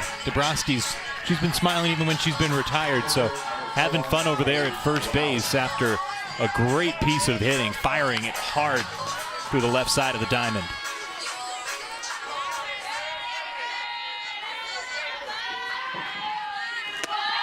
Paige Rao takes the ball outside, down to Maria.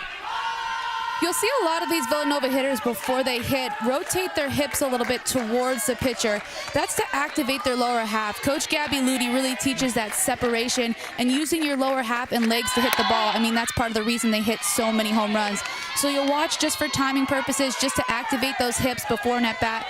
These Villanova, especially power hitters, will twist their hips a little bit to really get that power in their swing. Now, Maria, you were not a power hitter, though I won't discredit your 2 career home runs for Fordham. But were you... I had those 2 home runs within like a 2-game span and then never again. And they were both accidental. Yeah, but completely accidental. Even as a non-home run hitter, did you still do the hip activation? Yeah, absolutely. Okay. Because, I mean, it's not only to just hit home runs, it's to hit those doubles in the gap or even just like hard singles. The whole premise of this Villanova offense is hitting the ball hard, and using your lower half is so key in that. Well, it's helping out the Wildcats right now. Paige Rao walked for the 6th time in a matter of 12 innings, and she takes first, and here comes the clutch hitter, Angela Giampaolo, who delivered a 2-run, 2-out single in game 1 today for Villanova. And now we're going to get a visit to the circle. But here's my question, Maria. Had you tried anything like that at the high school level before getting to Fordham? Oh, absolutely not. I mean, it was completely different, just the different drills that you do, the way that you use the entirety of your body. And I mean, I just think it's so interesting, all the different things. I mean, we talked about it earlier, the differences between high school travel ball and then getting to college. How are you going to get those advantages? We talked about it with Paige Rao, going back and watching a lot of film, just getting that edge. And I mean, it comes down to this too, using your entire body when you swing, activating those hips, making sure your upper half is separated. I mean, that's what's going to make good hitters, and you see that through this entire Villanova lineup. If you're Giampaolo here, Maria, what are you looking for? Giampaolo, I just want to see a hard ball hit to the gap. I mean, I think if you look at her face, she's so locked in all the time. She's always in the big situation because they usually walk Paige to get to her. I'm looking for something in the gap to score both runners. That's what she's looking for too, I think. Throw back to second, and back with the dive is Dabrowski. Well, that snap throw, the back pick, first one of those we've seen tried today in 3 games. I'm a little surprised right now in center field how deep Rodriguez is playing for DePaul. There's a lot of ground for Giampaolo to drop one into center. 2-1. And not just drop one into center, but a ground ball up the middle, and you're so deep in center field that you don't necessarily have a great shot at throwing home in order to get the out at the plate. Well, perhaps they're honoring the gap that Giampaolo could hit it into, and you'd be willing to live with giving up 1 run, but trying to avoid giving up 2. But the point stands. If 1 drops, then you look foolish for playing that deep. 3-1 now. Giampaolo fouls it off. This is as big of a moment in this game that we've seen since the first inning. Both Krista Dahlgren and Paige Rao have been in command throughout the last 3 frames, but here in the 5th, a threat from the Wildcats. The 3-2, ball 4. Angela Giampaolo walks. Villanova's top 2 hitters walk, and off that Dabrowski 2-out single, the Cats have loaded them up. And what will Tracy Ottick-Zins do now? Will she stick with Dahlgren? Doesn't even seem like there's going to be a conference at the mound. She trusts her, and she trusts her against Allie Jones here, who one big swing could put a nice chasm between Villanova and DePaul. Allie Jones is 0 for 5 in this Big East tournament. But Allie Jones is hitting .370 on the season and .321 with 2 outs.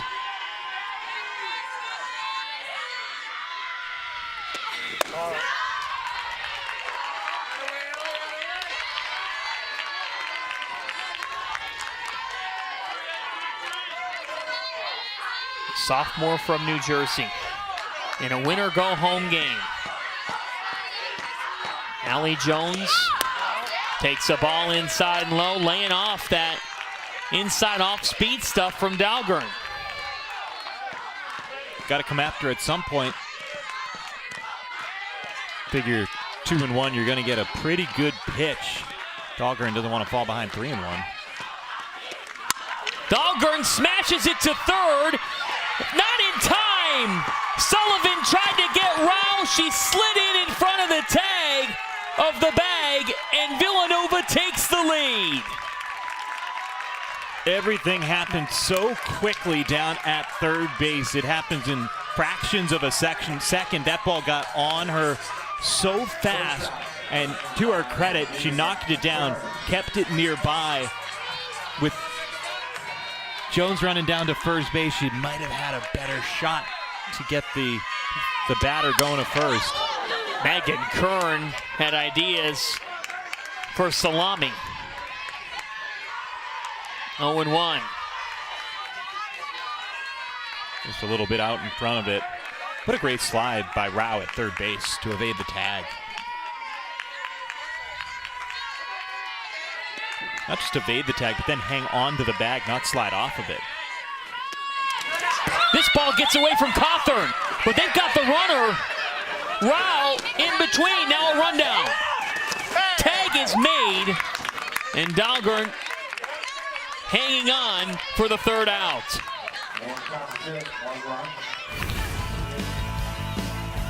Well, there is a smash down to third base. You've got a quick decision to get made, and Rao able to beat it to the bag at third. Here's it.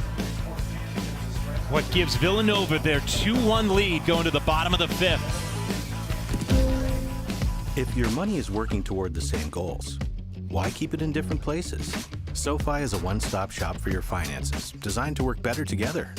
Spend with SoFi and get cashback rewards that automatically go toward your goals, like investing in stocks, ETFs, and crypto. That's better together. Or pay down your SoFi debt sooner. That's better together. And that's how SoFi is helping millions get their money right.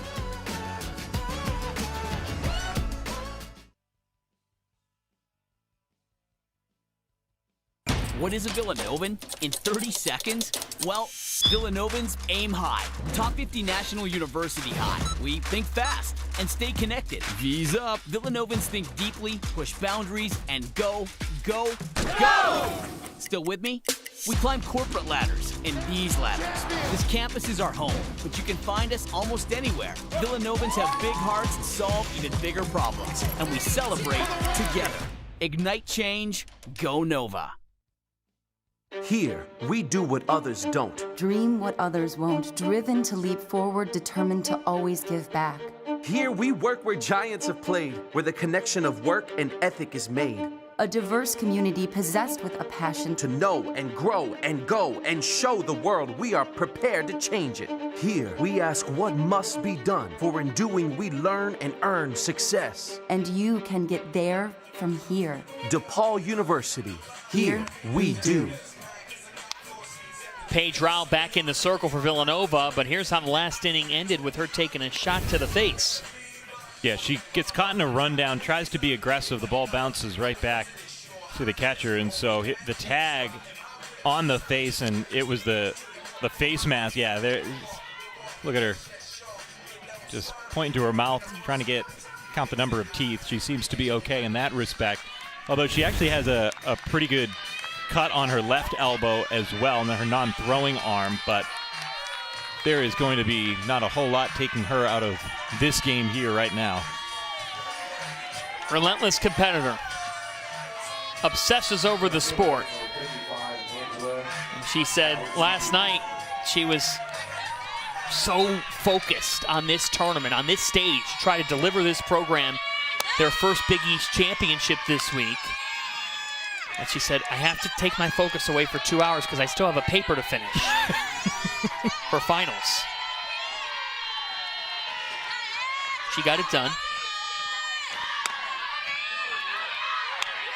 A double major in political science and communication for Paige Rao. She's someone who said that she's grown a whole lot as an extrovert over her 4 years at Villanova. Just being comfortable talking to people, and that goes for a lot of college students, right? You exit 4 years later as a totally different person than when you enter, but Rao, as a leader and a vocal leader of this team. Scalzini floats one into center. Hayes is there. There's one out. Well, the flip side of the storyline right now is the three-time defending Big East champion DePaul Blue Demons have their backs against the wall. If they lose this game, they're going home. And after they've dominated this conference in the three previous tournaments, this would be pretty stunning on day one of this championship to see the 1 seed bowing out. Right. Coming in, you just didn't expect of the 4 teams. It was DePaul that you figured would be the team that would advance with a win against Butler, and they'd get themselves to day 2. Adam, they went 13-1 in Big East play. 13-1, folks.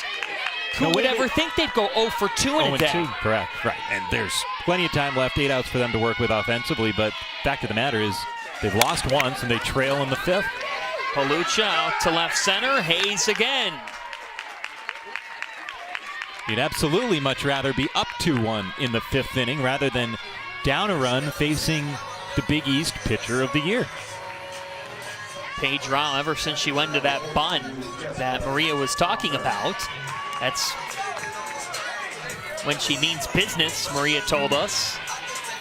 Paige Rao has been sensational at keeping the Blue Demons offense at bay. And you also wonder, you think about it, DePaul's faced the top 2 in ERA in this conference today. Paige Rao and Carly Ricketts of Butler. Yeah, that's not easy for any lineup. But again, DePaul figured it out in the regular season. Cawthorn, a 1-2-3 5th inning for Paige Rao. Took the shot to the face, countered with a haymaker. Came right on back. Rao keeps on swinging. Villanova, they look to keep on swinging, building on this 1-run lead late.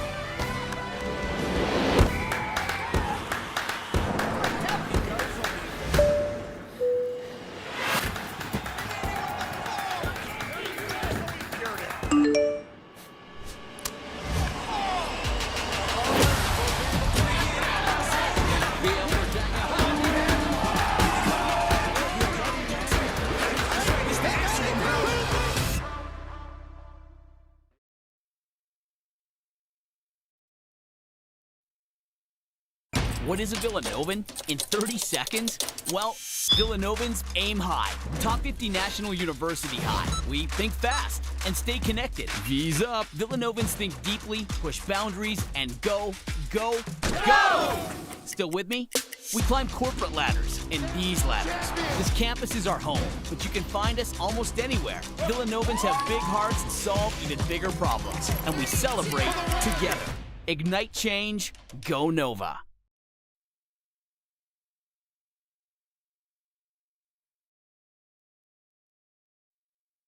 Here, we do what others don't. Dream what others won't, driven to leap forward, determined to always give back. Here, we work where giants have played, where the connection of work and ethic is made. A diverse community possessed with a passion To know and grow and go and show the world we are prepared to change it. Here, we ask what must be done, for in doing we learn and earn success. and you can get there from here. DePaul University. Here, we do. This is the first elimination game of the Big East softball tournament. Second seeded Villanova up 2-1 on the top seed, the 3-time defending champion DePaul Blue Demons, as we start the 6th inning. And the sun is set, so with darkness coming in here in Stores, it brings up under the lights softball. You can see in the left center field the light pole where about a quarter of the way up there is a second separate set of lights. Those lights are pointed upward, and this is a unique feature here at Burrow Family Field. You'll start to see a lot more ballparks incorporating this, according to UConn head coach Laura Valentino. A smash right to first, diving stop by Johnson for out number 1. What a great play down at first base. We talk about third base being the hot corner, but very little time for Johnson to react here. That was going to be past her, fair, and extra bases, if not for this really nice play, ranging to her left for the out. So back to those lights. Those lights shine up. So if you're an outfielder, generally if those lights don't exist, you see the softball, but it's a little bit more of a halo. You're tracking the ball in a little bit of a different way. But when the light shines up, you actually get a clear view of the underside of the ball.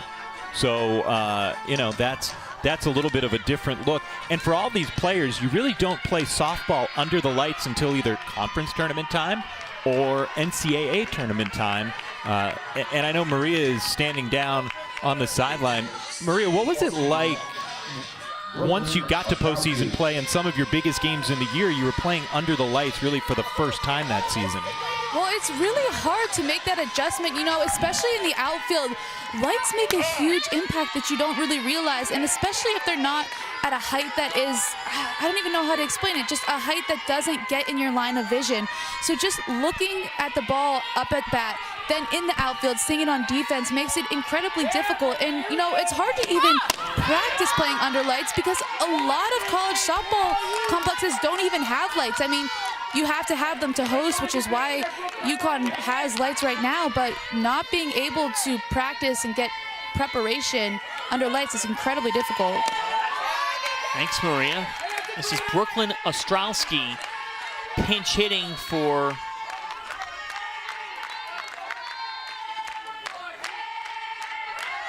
take a look here again for Kern. 2-1 to Ostrowski is cut on and missed, and it's 2-2. Well, Ostrowski comes in with a 172 average. She has one home run this season. Kern, a 306 hitter, so there is obviously some method to the madness here for Villanova. Oh, got her swinging. Krista Dahlgren with the strikeout.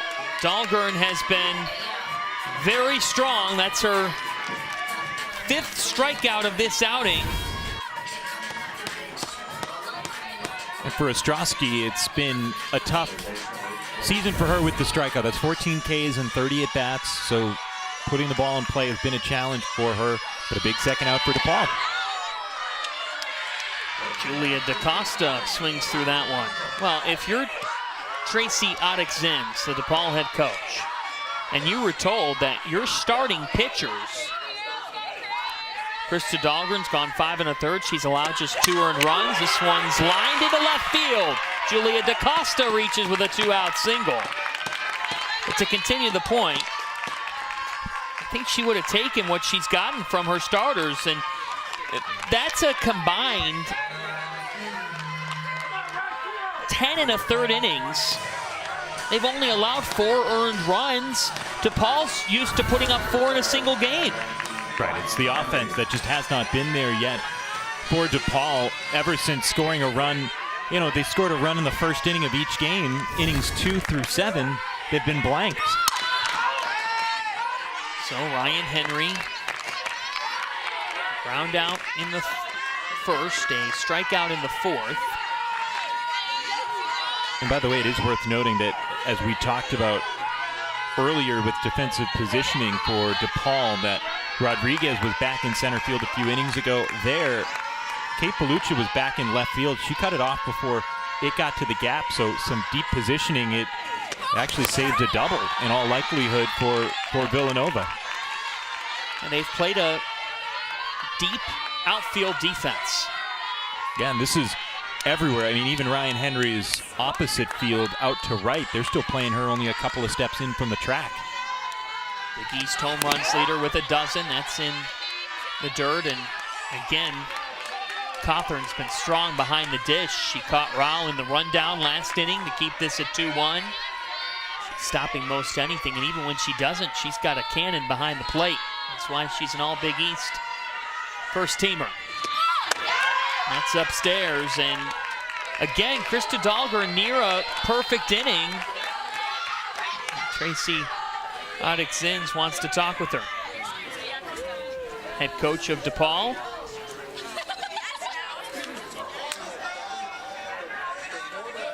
She talked to us about this being a dream for her, to take over this program. Tracy Oddix-Zims has had a very successful career on the coaching front, but how about what she has meant to DePaul softball as a player? She was an All-American, and back in 2007, she led DePaul to the Women's College World Series. 22-4 she went as a senior in the circle, 10-0 against the Big East. And she ended up throwing 11 scoreless innings in the Norman Super Regional. She earned the win in both games to upset the 4th-ranked Oklahoma Sooners on their home field. So Tracy Oddix-Zims is one of the DePaul all-time greats. And now to be able to take over this program, it really is a dream come true for her. A little been there, done that. Hard for players not to buy in when that's what your coach has been able to do as a player herself. The 3-2 to Henry.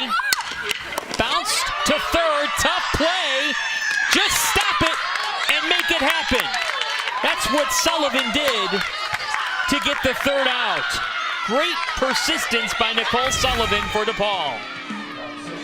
Well, Sullivan had one glance off of her the inning before, but here she's already been through it, knows what to do, pops up and fires with just enough.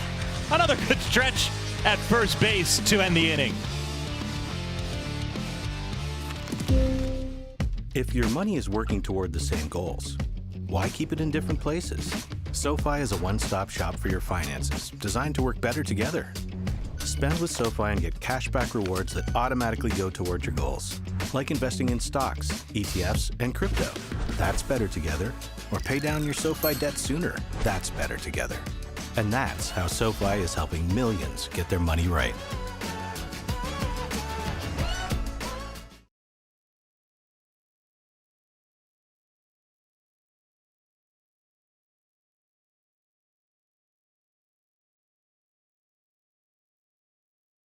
What is a Villanovan? In 30 seconds?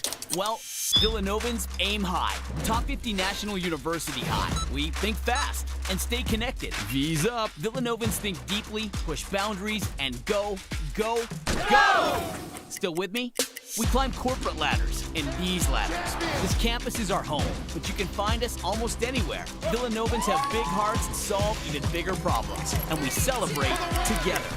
Ignite change, go Nova. Here, we do what others don't. Dream what others won't, driven to leap forward, determined to always give back. Here, we work where giants have played, where the connection of work and ethic is made. A diverse community possessed with a passion To know and grow and go and show the world we are prepared to change it. Here, we ask what must be done, for in doing we learn and earn success. and you can get there from here. DePaul University. Here, we do. Villanova's season is in Paige Rowell's hands, and Bridget Orchard, the head coach of the Wildcats, wouldn't have it any other way. Big East Player and Pitcher of the Year has fired 5 innings of one-run ball, and as we get started with the bottom of the 6th, she's still in there for the Cats. And she faces Gabby O'Reilly to kick things off. A called strike on the inside corner. She'll face O'Reilly, Sullivan, and Johnson here in the 6th.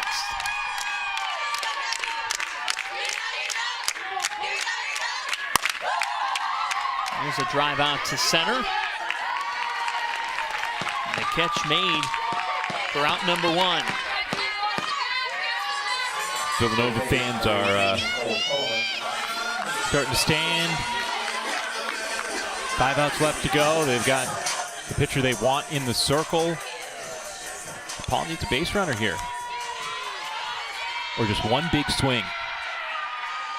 The Blue Demons, the 3-time defending champions in the Big East. They have been the standard in this conference. They went 13-1 in the regular season. They're in danger of getting knocked out of the Big East tournament on day 1. From 13-1 to potentially 0-2 and out. Sullivan fouls it out of play.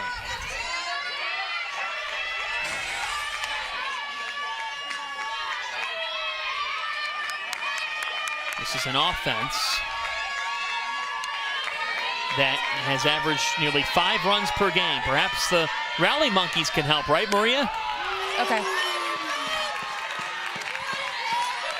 You see number 35 here, the freshman Zoe Reddick with the Rally Monkey. She's at the top of the dugout steps. Now, she's the only one who's allowed to have it. DePaul brings that Rally Monkey when they want to get things going. They said their coaching staff introduced it when they thought that they needed, just a little bit more energy in the dugout. So the freshman Zoe Reddick has sole possession of the Rally Monkey. She's right on the top steps trying to get a rally going for these DePaul Blue Demons. It's like a Blue Demon monkey. Whatever works.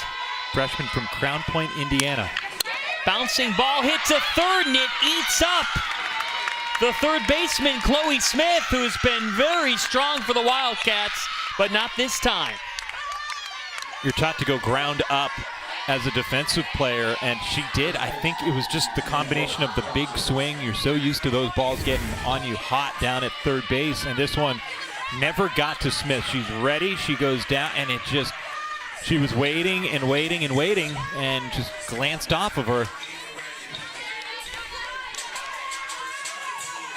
That could be the break DePaul needs to get it going.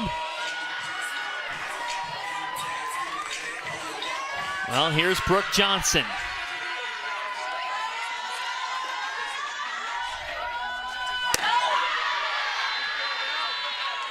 Brooke Johnson, the sophomore first baseman. That's a great squeeze, by the way, by Allie Jones. Popping out of her crouch, getting it just in the tip of the webbing, preventing a runner to get up to scoring position with one away. Johnson cuts through that one. Brooke Johnson following in her mom's footsteps.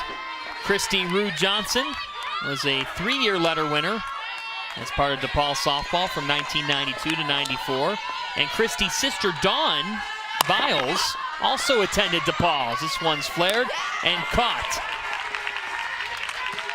Kern reels it in. There's 2 away. Villanova happy to see her still out there. She was pinch hit for in the top of the 6th inning, but returns to the field. Nothing's the matter. How about a little bit more on Johnson? Maria? Yeah, so Johnson is actually cousins with Peyton Biles, whose sister was actually on the 2019 championship team. So you talk about that DePaul family bloodline, it's all throughout this entire roster. Starting with the head coach, Tracy Onyx-Zins. And not leaving with 7th-year senior Angela Scalziti. Yes. I mean, yeah, I think she might be the longest tenured Blue Demon in athletics history. and that just speaks to what she talked about. Scalziti said that there's something about this college, this program, this university, just loves everything about it, and that's borne out. This is Riley Poole pinch hitting. Just her 21st at-bat of the season. Looking for her first hit. It's 1 and 2 on Poole. Well, you always wonder here what the strategy is, and Hilger takes a seat. So Poole at the dish without a hit on the season, and now being called upon here with 2 outs. She cuts through that. Paige Rao, wow. The Big East pitcher of the year, the Big East player of the year, has put the Cats on her back. Villanova 2, DePaul 1 in this winner-go-home game. We head to the 7th. If your money is working toward the same goals, why keep it in different places? SoFi is a one-stop shop for your finances, designed to work better together. Spend with SoFi and get cashback rewards that automatically go toward your goals, like investing in stocks, ETFs, and crypto. That's better together. Or pay down your SoFi debt sooner. That's better together. And that's how SoFi is helping millions get their money right.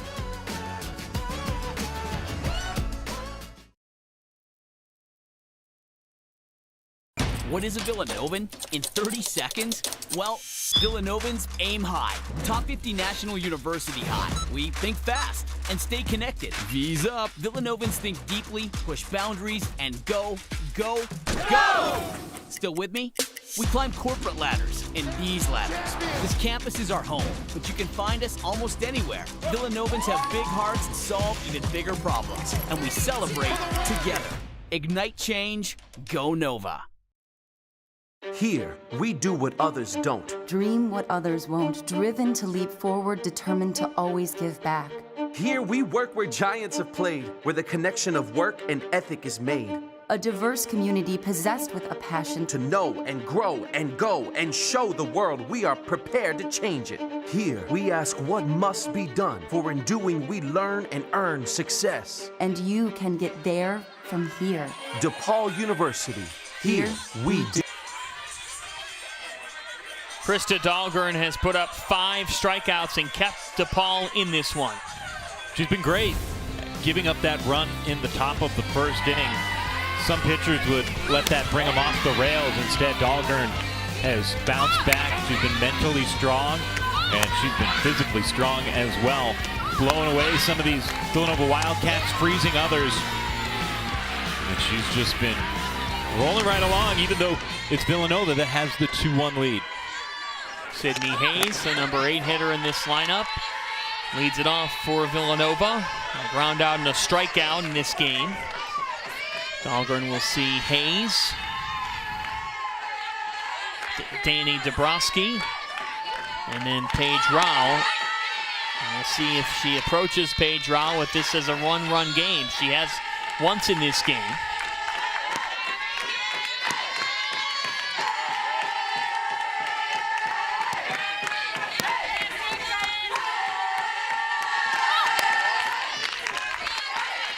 If you're just joining us, you've missed quite the marathon day. Butler, a team that went 6-11-1 in the Big East regular season play. They shocked DePaul and everybody else here in Storks. That's popped up. Foul territory. The third baseman, Sullivan, coming over, and it's a good thing she didn't collide with Cawthorn for out number 1. Once Sullivan makes that call and she's able to get there, it is the easier play for her. Look at Cawthorn's positioning. She's going to try and squeeze the side saddle.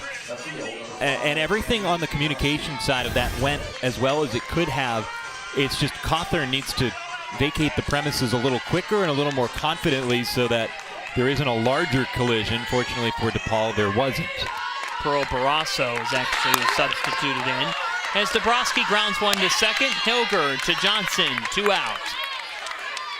As we were saying, it was Butler who put up a 6-run sixth, highlighted by a 3-run bomb by Danny Christensen. Butler hit 3 home runs earlier today. On the season, they had only hit 16 as a team. And Carly Ricketts going the distance. Dogs winning 8-1. And then in game 2, UConn winning 4-3. Huskies jumped out to a 3-0 lead. Angela Giampaolo and Villanova struck back in the 4th inning with 3 of their own. And then in the top of the 7th, the most dramatic sequence of the day. Devin Casaza doubling up the right center field alley. Sammy Barnett coming around to score. And UConn would win it 4-3. And now here we are with UConn and Butler. Who would have thought? Set to meet in the winner's bracket game. That's tomorrow, noon Eastern time is when our coverage will begin on FS2. And the winner of this game will await the loser of that game as Rao walks as expected, which brings up Giampaolo with 2 outs. Rao wants to just help manufacture one more run of support for herself. She would love for Giampaolo to drive one to right center into the gap, just as Devin Casaza did to help score Sammy Barnett from first.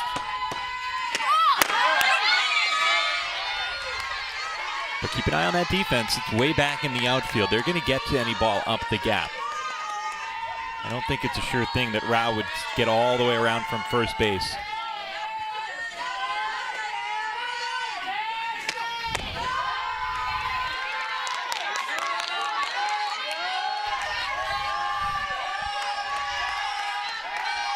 Due up in the bottom half of this inning. Gutierrez, Frazier, Scalzini for DePaul, 8-9-1. Miranda Gutierrez has been clutch for DePaul throughout her career, so a fitting leadoff hitter in the bottom of the 7th, a senior. 2-1 now on Giampaolo, who's been clutch before today. In the dirt. Cawthorn with the stop to keep Rao at first. Yeah, that's a really nice job of sliding to her right. Here we are. Cawthorn first started catching at 12 o'clock this afternoon, and 8.5 hours later, she is still moving laterally quickly enough to prevent an insurance run from getting up into scoring position. That's an underrated but big play at this moment as Villanova looks to double its lead. In the 5th, Gianpaolo walked. In the 7th, Gianpaolo walks. And there goes that strategy of you put Rao on, but then as a pitcher, Adam, you struggle to find the strike zone on the ensuing at-bat. Right, we're seeing it in baseball where it's the automatic 4 pitches. You don't have to intentionally throw out of the zone. You wonder if, for softball, if they had allowed Rao just to go and say, hey, go take your base. Right, you don't throw yourself out of your rhythm when you're intentionally but unintentionally pitching around the zone to make sure Rao doesn't beat you. Every time that Paige Rao has walked, Gianpaolo has gotten on as well. So that's fouled off. That's what you want from the top 2 in your lineup. They are a dynamic 1-2 punch. It's why Villanova's put up their best offensive season in the program's 45 years at the varsity level. Here's Allie Jones, though, with an 0-2 count. Dahlgren knows there's no room for error now. With this game at 2-1 and DePaul's season hanging in the balance. The defending champions, 3 straight years. With a ton of pressure right now. 1-2. That's inside. Cawthorn makes it look easy behind the plate. Scooped it off to the left, and what a difference 2nd and 3rd with 2 outs would be. Jones still a task ahead of her. The 2-2. Bouncing ball hit to 3rd. Barroso and Ader up. Everybody's safe, and they're loaded for the cleanup hitter, Kern. Sullivan had her hands full down at 3rd base, and that was, again, an in-between ball. Not exactly scalded down to Barroso at 3rd base. You'll see it here. She plays it into an in-between hop. I'm not sure what else she could have done. If she breaks immediately, it's still going to be a tricky short hop. She does the best she can, but just isn't able to glove it off to the side. And so this is an absolutely massive situation coming up here.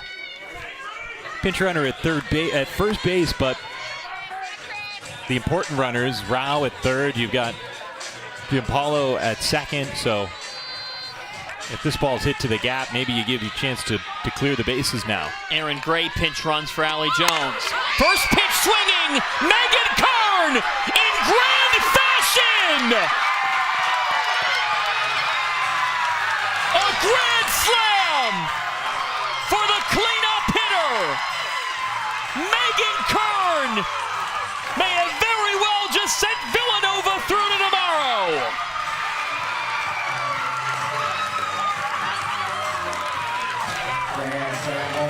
Last time her spot came up in the lineup, John, she was pinch hit for. She gets a chance here. Oh, does she deliver?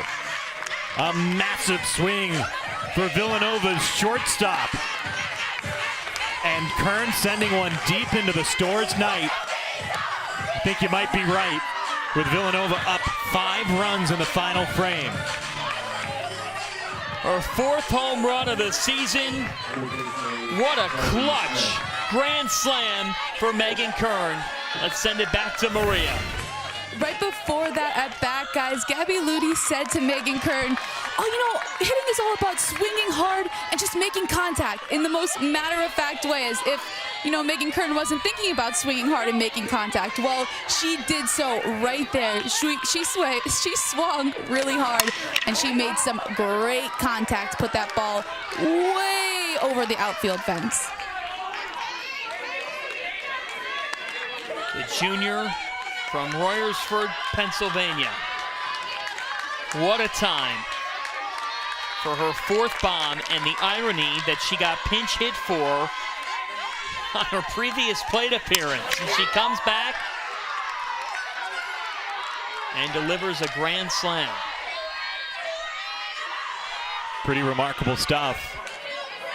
And that's just the mentality. Maria talked about when you play for Villanova's coach, that's what you got to do. You got to go to the bench, you got to cheer on your teammate, and then the next time up, you've got to root her on, and you've just got to accept that that's the flow of how things will trickle out, whether you're Kern and a junior shortstop hitting over 300.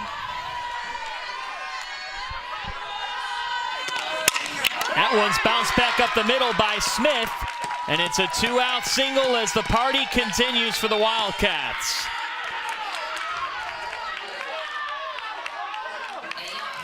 Well, Villanova, they are not going quietly. We were talking about how the Wildcats perhaps wanted to manufacture a run, take a 2-1 lead, make it 3-1. No, it's 6-1, and they're continuing to swing it here with 2 outs in the 7th.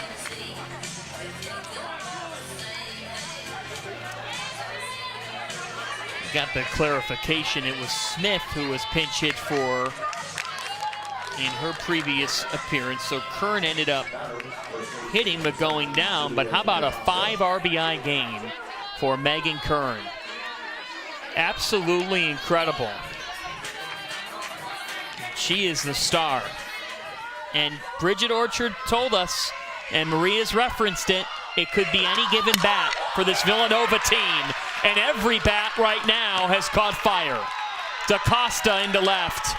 The floodgates have broken in Stores. Right now, if you're DePaul, the question is, do you want to switch arms here? You need just the one more out. Do you go through with bringing out a new pitcher? And I think you give one more batter here. Obviously, it's a dangerous batter. Ryan Henry could turn this into a 9-1 game in a flash with just one more swing. But I like the confidence to keep your starter out there. Again, it's a shortening leash, but you've just got the one more chance. And here's the top home run hitter in the Big East, Ryan Henry. 12 bombs on the year. Krista Dahlgren having to labor. She's been mostly unscathed. That's foul. 2-1. This was a 1-1 game after 1, and it stayed that way until the 5th. Villanova pulling ahead with an infield RBI single by Allie Jones. It stayed at 2-1, but here in the 7th, this ball's hit deep into the Stars night. At the wall, goodbye! Ryan Henry puts an exclamation point on a 7th inning for the ages for Villanova.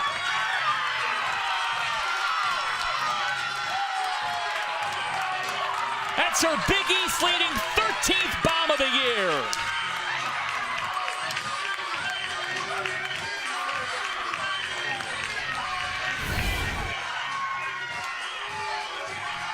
Hard to figure whether she swung harder there or whether her teammate Allie Jones swung harder at her in the celebration, knocking her down. Some emotion from the Villanova Wildcats. That one goes into the bullpen. And we know which team. Yeah, here's a look at the celebration.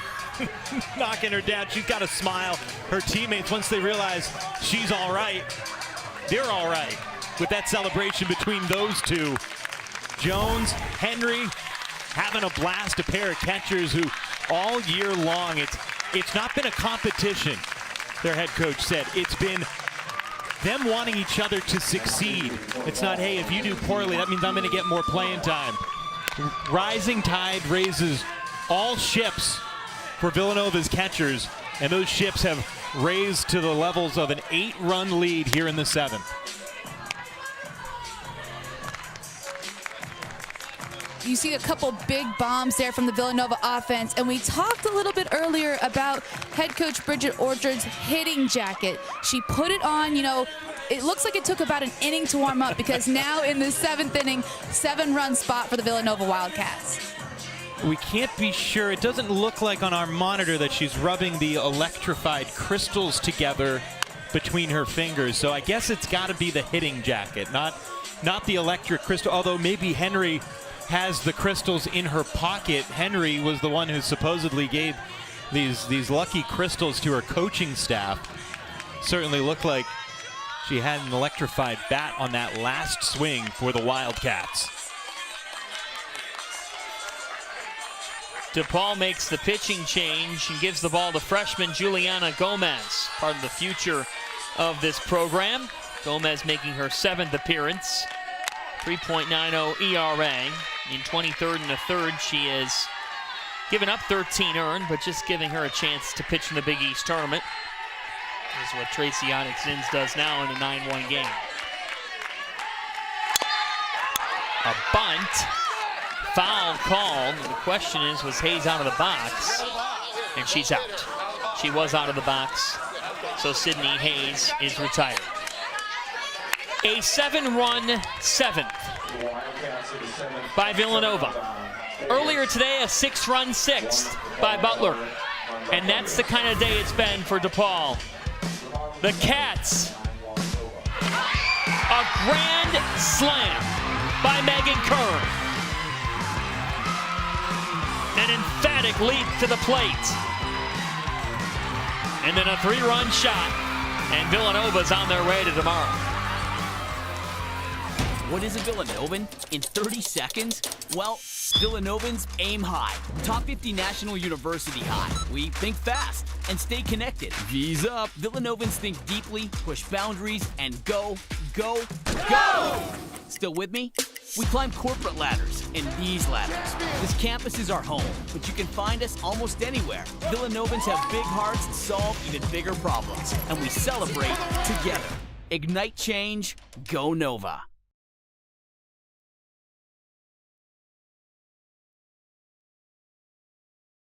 Here, we do what others don't. Dream what others won't, driven to leap forward, determined to always give back. Here, we work where giants have played, where the connection of work and ethic is made. A diverse community possessed with a passion To know and grow and go and show the world we are prepared to change it. Here, we ask what must be done, for in doing we learn and earn success. and you can get there from here. DePaul University. Here, we do.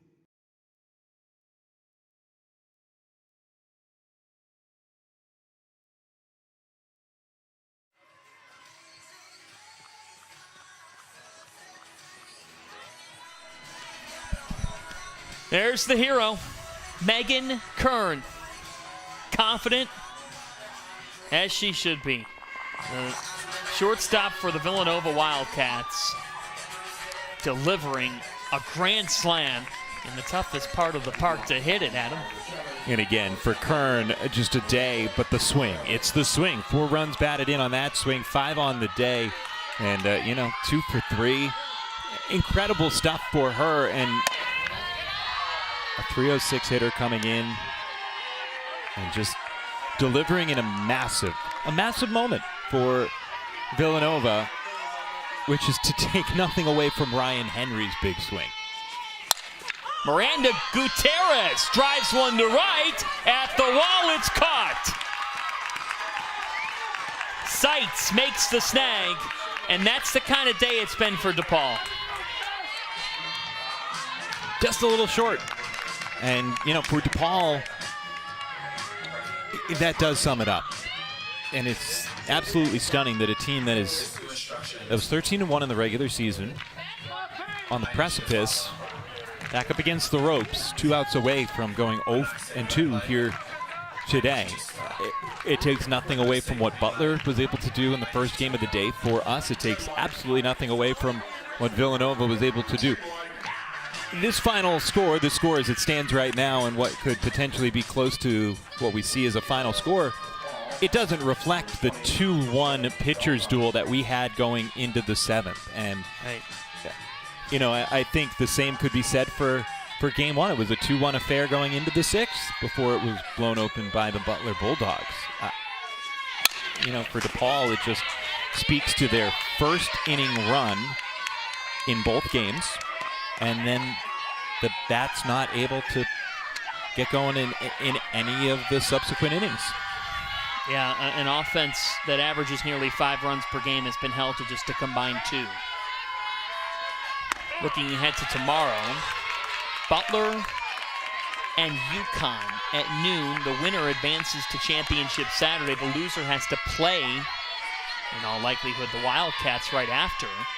Regular season series dominated by Connecticut as that one's laced out to center. But again, it's just DePaul's luck. Hayes is there for out number 2.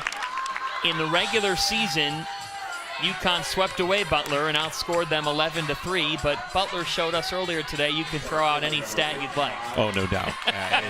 And this is a Butler team that, as we described in the opener, Carly Ricketts will carry this Butler team. She's a star. She can take over a game on both sides, just as Paige Rao, I guess calling her Paige Rao light could come off as a little insulting, but I think it speaks to the player that Paige Rao is, and Carly Ricketts is just a half step behind her. She's a junior, she's a star pitcher, and she's got that kind of power that could really make her a star going into her senior year and be that type of player for Butler. And maybe it comes just a couple of months early. Maybe this postseason is what puts her on the radar for all the Big East teams. Well, and it just shows also, being the top seed in the tournament, you could throw it out in baseball and softball, because if the bottom seed has a good arm, like Carly Ricketts for Butler, she can be the great equalizer, and she was more than that. She ended up breaking the tie with a home run.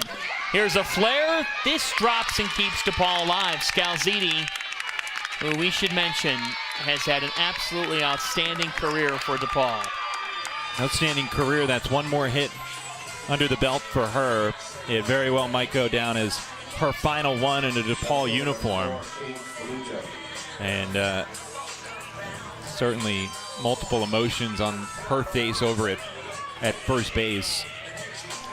Happiness that she, of course, able to reach, but I think the realization setting in as well that for Scalziti, it might very well be the last. And this is a major development here. This is not for today with an 8-run lead in the 7th, but her right thumb, her pitching thumb, is being looked at. It might have just been a hangnail. They might have clipped off a hangnail. Hopefully that's all that it was for Rao. I hope that's all that it was. That it's not a blister situation, that it's just a quick little thumbnail situation. Those hurt. The hangnails. Oh, yeah, no, I'm absolutely not. And she's kind of laughing about it as well, so I think she's being scolded by her coach. Yes, Maria, what do you got? Just a quick hangnail. She came in, the trainer snipped it off really quickly, and she's good to go back on the mound. Just a little hangnail. Just enough to scare the heck out of her coach going into tomorrow. I don't know. I think even with blisters, Paige Rao would keep throwing. She's got her game face on in this one. Elimination game, and the top seed about to go down. This one's hit out to right. At the wall, Seitz makes the grab. The Villanova Wildcats survive and move on to Big East Tournament Friday. On the flip side, the top seed, the 3-time defending champion DePaul Blue Demons, are out of the Big East Tournament on day 1. Villanova's bats came late, but not too late. Just on time as far as Villanova is concerned. That 7-run 7th inning, 2 massive swings. Megan Kern, and just for good measure, Ryan Henry to add to her Big East leading total.